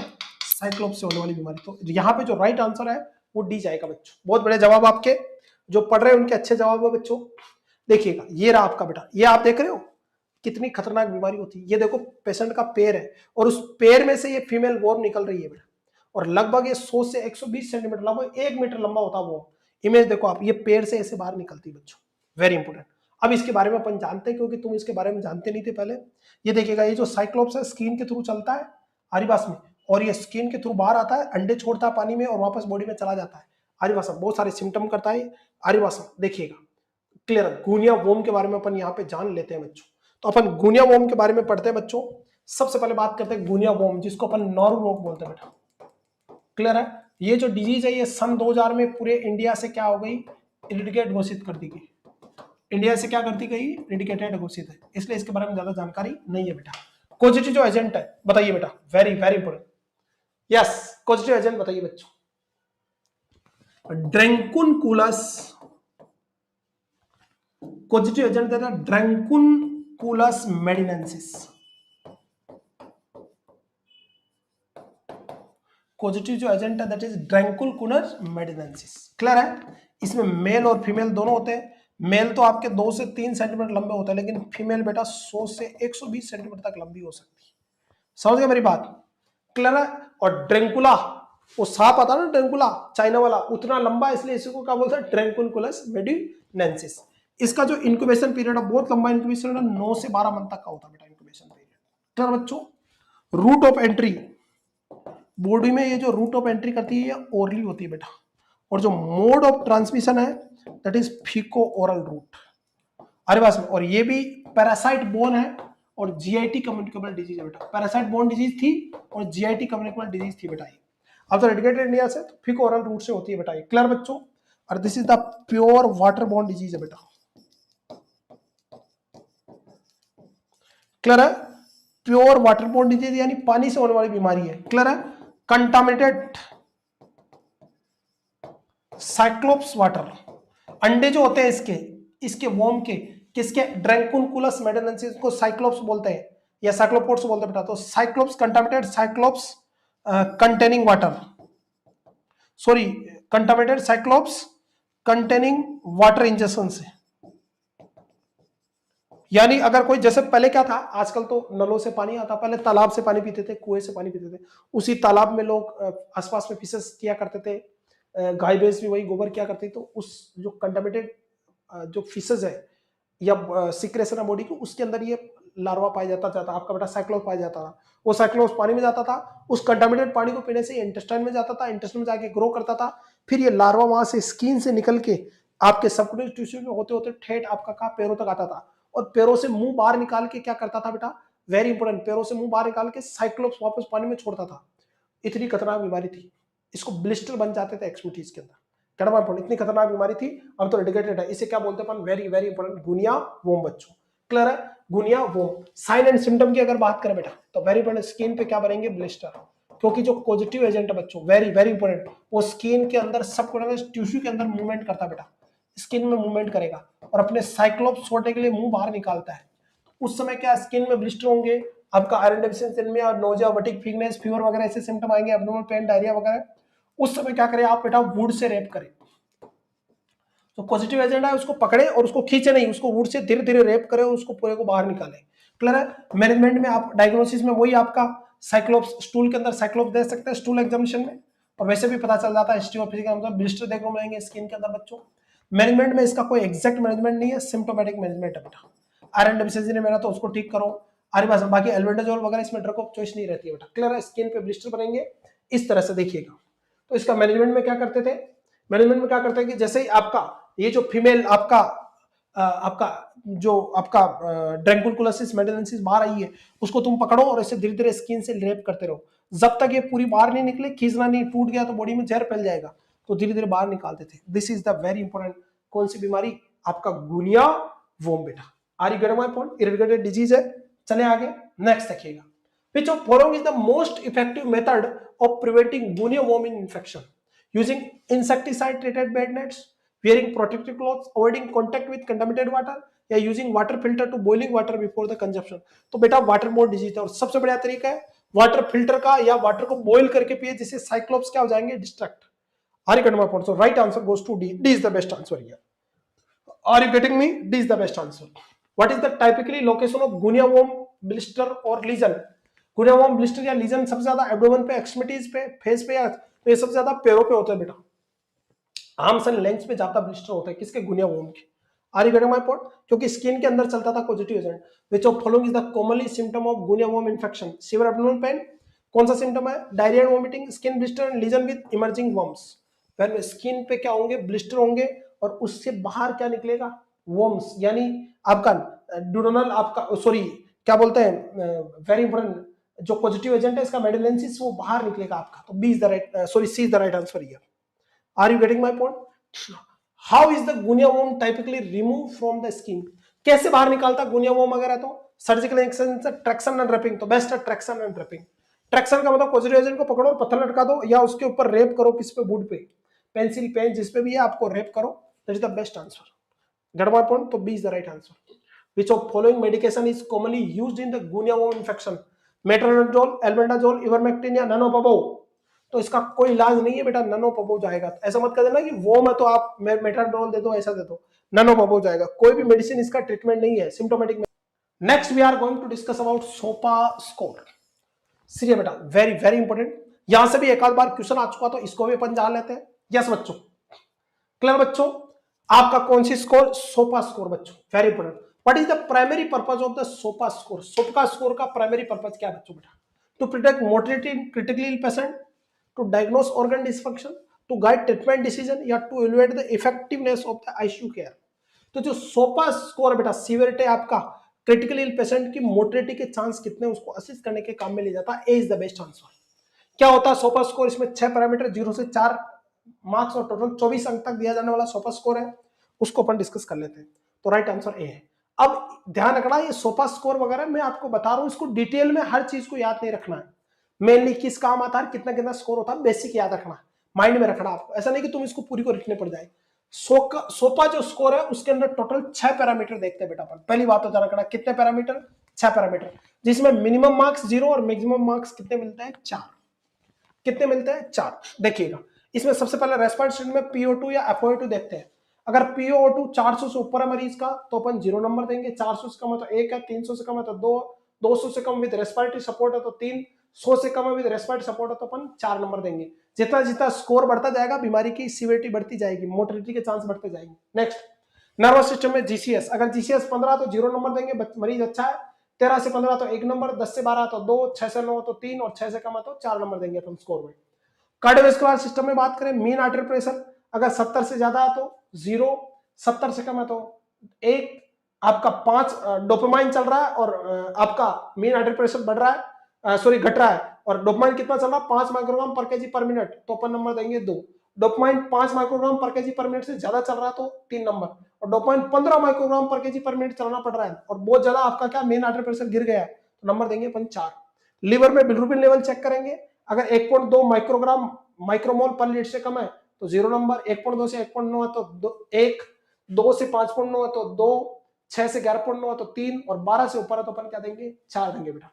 कोगुलेशन में प्लेटलेट्स काउंट करेंगे, अगर 1.5 लाख से ज्यादा है तो अपन 0 नंबर देंगे, 1.5 लाख से कम है तो 1 नंबर, 1 लाख से कम है तो कितना 2 नंबर, 50,000 से कम 3 और 20,000 से कम है तो 4 नंबर देंगे। किडनी के अंदर क्रिएटिनिन का लेवल चेक करेंगे, 1.5 से कम है तो सॉरी 1.2 से कम है तो नॉर्मल है 0 नंबर देंगे, 1.2 से 1.9 1 नंबर, 2 से 3.4 2 नंबर, 3.5 से 4.9 3 नंबर और 5 से ऊपर अगर क्रिएटिनिन तो 4 नंबर। अब इतनी माता बच्ची मत करना कि इन सबको कौन में कितना, इतना डिटेल में नहीं आएगा, ध्यान रखना। रेस्पिरेटरी सिस्टम में PA2 FA2 देखते हैं, नर्वस सिस्टम में GCS, कार्डियो के अंदर MAP, लिवर में बिलिरुबिन, कोगुलेशन में प्लेटलेट्स और किडनी के अंदर क्रिएटिनिन देखते हैं। इन 6 पैरामीटर को असिस्ट करके 0 से 4 स्कोर देख के अपन इसमें जो टोटल स्कोर मिलता है वो मिलता है 0 से 24 बेटा, और जो मार्क्स मिलते हैं अपने पैरामीटर में वो 0 से 4 मिलते हैं, तो इसको इवैल्यूएट करते हैं अपन बेटा, इसी को अपन GCS बोलते हैं बेटा, very important. Here is the general impression of the SOFA score. Range 0 से 24 तक होती है बेटा, 0 से 2 तक है तो ऑर्गन डिस्फंक्शन है बेटा, नो ऑर्गन डिस्फंक्शन है, कोई दिक्कत नहीं, 0 से 2 स्कोर है। अगर 3 से 5 मिल रहा तो माइल्ड प्रॉब्लम है, 6 से 8 है तो मॉडरेट प्रॉब्लम है, अगर 9 से 11 तो सीवियर ऑर्गन डिस्फंक्शन और 12 से तो हाई रिस्क है। अरे बात में very severe organ dysfunction associate with high mortality. In general sofa score less than 6 is associate with low mortality rate. 6 से कम है तो 10% ही मरने के चांस है, 6 से 9% नो आ रहा स्कोर तो मोर्टेलिटी के चांस 10 से 50%, और अगर स्कोर 10 से ऊपर है तो 50% से ज्यादा आपकी मोर्टेलिटी के चांस है। तो स्कोर जैसे जैसे बढ़ेगा मोर्टेलिटी के चांस क्या होते जाएंगे, बढ़ते जाएंगे। ये थोड़ा बेसिक से ध्यान रखना, आपको रटना नहीं है इसको, सोफा स्कोर को बेटा। Which of following organ system is not included in sofa score. Sofa score में कौन सा शामिल नहीं है, तो सोफा में पढ़ना पड़ा बेटा, अपन रेस्पिरेटरी में PO2 देख रहे थे, याद आ रहा है। कार्डियक के अंदर अपन क्या देख रहे थे, mean artery pressure. Nervous system के अंदर ग्लासगो कोमा स्केल। अरिबास में लिवर के अंदर बिलिरुबिन, किडनी में अंदर कौन आपका बेटा क्रिएटिनिन वगैरह देख रहे थे कि नहीं देख रहे थे, तो देखिएगा रेस्पिरेटरी, कार्डियोवास्कुलर, अरिबास में हार्ट देख रहे थे, हेपेटिक देख रहे थे, लेकिन मस्कुलोस्केलेटल नहीं देख रहे। D is not right answer, musculoskeletal को असिस्ट नहीं कर रहे किसमें, सोफा स्कोर के अंदर बेटा, so D is the right answer. How is the SOFA score calculate, कैसे कैलकुलेट करते हैं, by assigning a score 0 to 2 each of the 6 organ system. बिल्कुल सारे ऑर्गन सिस्टम में 0 से 4 नंबर देंगे, टोटल 6 ऑर्गन सिस्टम को असिस्ट करेंगे, और उसी के आधार पे अगर 10 से ज्यादा तो 50% ज्यादा मोर्टेलिटी रेट है, इसी आधार पे अपन सोफा स्कोर को इवैल्यूएट करते हैं, तो A is the right answer. बाकी और सब फालतू की बकवास है बेटा। Next, what is the maximum total sofa score, maximum score पूछ रहा है, तो अपन कह रहे हैं 0 से 24 मिलता, तो मैक्सिमम कितना मिल सकता है, 24। D is the right answer बेटा, D is the right answer here. A patient has a SOPA score of 8. What does the indicate? SOPA score 8 है, 6 से 9 तक क्या, अरे बस में पेशेंट को 6 से 8 तक याद आ रहा कौन सा, मॉडरेट टाइप का प्रॉब्लम है। अरे कैसा प्रॉब्लम है बेटा, patient has a moderate organ dysfunction. 10 से ज्यादा है तो क्या है, सीवियर है बेटा। अरे बस में 6 से 9 वाले किस में आते हैं, मॉडरेट में, और 10 से ज्यादा किस में आते हैं, सीवियर में, याद आ रहा है। चले आगे, patient has a SOPA score of 15. What is the nurse primary concern, 15 score है तो सीवियर मोर्टेलिटी के चांस है, तो उस मरीज को क्या होगा बेटा, मल्टी ऑर्गन डिस्फंक्शन होंगे, सारे ऑर्गन डिस्फंक्शन होंगे, मल्टी ऑर्गन डिस्फंक्शन को बताता है। प्राइमरी कंसर्न किसको, multi organ dysfunction. Patient is SOPA score increase from 6 to 10, 6 से 10 हो गया स्कोर 24 घंटे के अंदर, तो what is the most likely interpretation, तो क्या इंटरप्रिटेशन है, यानी स्कोर बढ़ा, पेशेंट की कंडीशन इज इंप्रूविंग, गलत है, स्कोर गिरेगा तब, जितना कम होगा उतनी कंडीशन इंप्रूव होगी, बढ़ रहा है मतलब 6 से 10 जा रहा है तो कंडीशन खराब है, patient condition is stable, deteriorating, patient की कंडीशन क्या हो रही है, डिटोरेटेड हो रही है। जैसे GCS कम होता है तो कंडीशन डिटोरेट होती है, यहाँ पे स्कोर बढ़ रहा है तो क्या है, कंडीशन खराब हो रही है, उल्टा है मामला, यहाँ GCS से विपरीत है। Next, nurse is caring for a patient with SOPA score of 8, which of the following intervention would be most appropriate. SOPA score 8 है तो क्या करें, तो admission oxygen therapy to maintain SpO2 92%, यानी यहाँ पे मॉडरेट प्रॉब्लम है, और मॉडरेट प्रॉब्लम में रेस्पिरेटरी प्रॉब्लम वगैरह होती है। Initiate enteral nutrition to promote wound healing, implementing a sedative protocol to reduce agitation, या prepare the patient for immediate intubation। तो यहाँ इंटुबेट की जरूरत नहीं है, यहाँ पे मॉडरेट प्रॉब्लम में तो मरीज को क्या दे बेटा, ऑक्सीजन दे, आप 8 है तो स्कोर ऑक्सीजन दे, 92 से ऊपर रखे आप ऑक्सीजन से सॉल्यूशन। क्लियर बच्चों। नेक्स्ट देखिएगा, इसका शॉर्ट फॉर्म एक और आता बेटा, क्विक SOPA स्कोर। अरे कौन सा, क्विक SOPA स्कोर, क्या महत्वपूर्ण, इनमें बेसिक ध्यान रखना, हर चीज को रटने नहीं बैठना, इतना डिटेल में नहीं जाना बेटा, ये पिछले टाइम में क्वेश्चन आए थे इसलिए मैंने बताने की कोशिश करी आप लोगों को। नेक्स्ट बात करता है quick SOFA score. A patient has a quick SOPA score of 2. What does that indicate? Quick SOPA score कितना है? 2। तो क्या इंडिकेशन है? The patient is low risk of mortality. The patient is the moderate risk of mortality. The patient is the high risk of mortality. या patient require immediate ICU admission. तो जो quick SOFA score अगर 2 आ रहा तो बेटा बहुत danger मामला है। 1 से अगर ऊपर है तो डेंजर मामला है। उसकी मोर्टिलिटी के मॉडरेट मोर्टिलिटी के रिस्क बढ़ जाते हैं बेटा। रिस्क ऑफ मॉडरेट मोर्टिलिटी बेटा। तो 2 में मॉडरेट मोर्टिलिटी। अब क्या होता है क्विक सोपा स्कोर देखिएगा। What is the quick sequential organ failure assessment? सोपा का मतलब है sequential organ failure assessment. सोपा का फुल फॉर्म क्या है? Sequential organ failure assessment बेटा।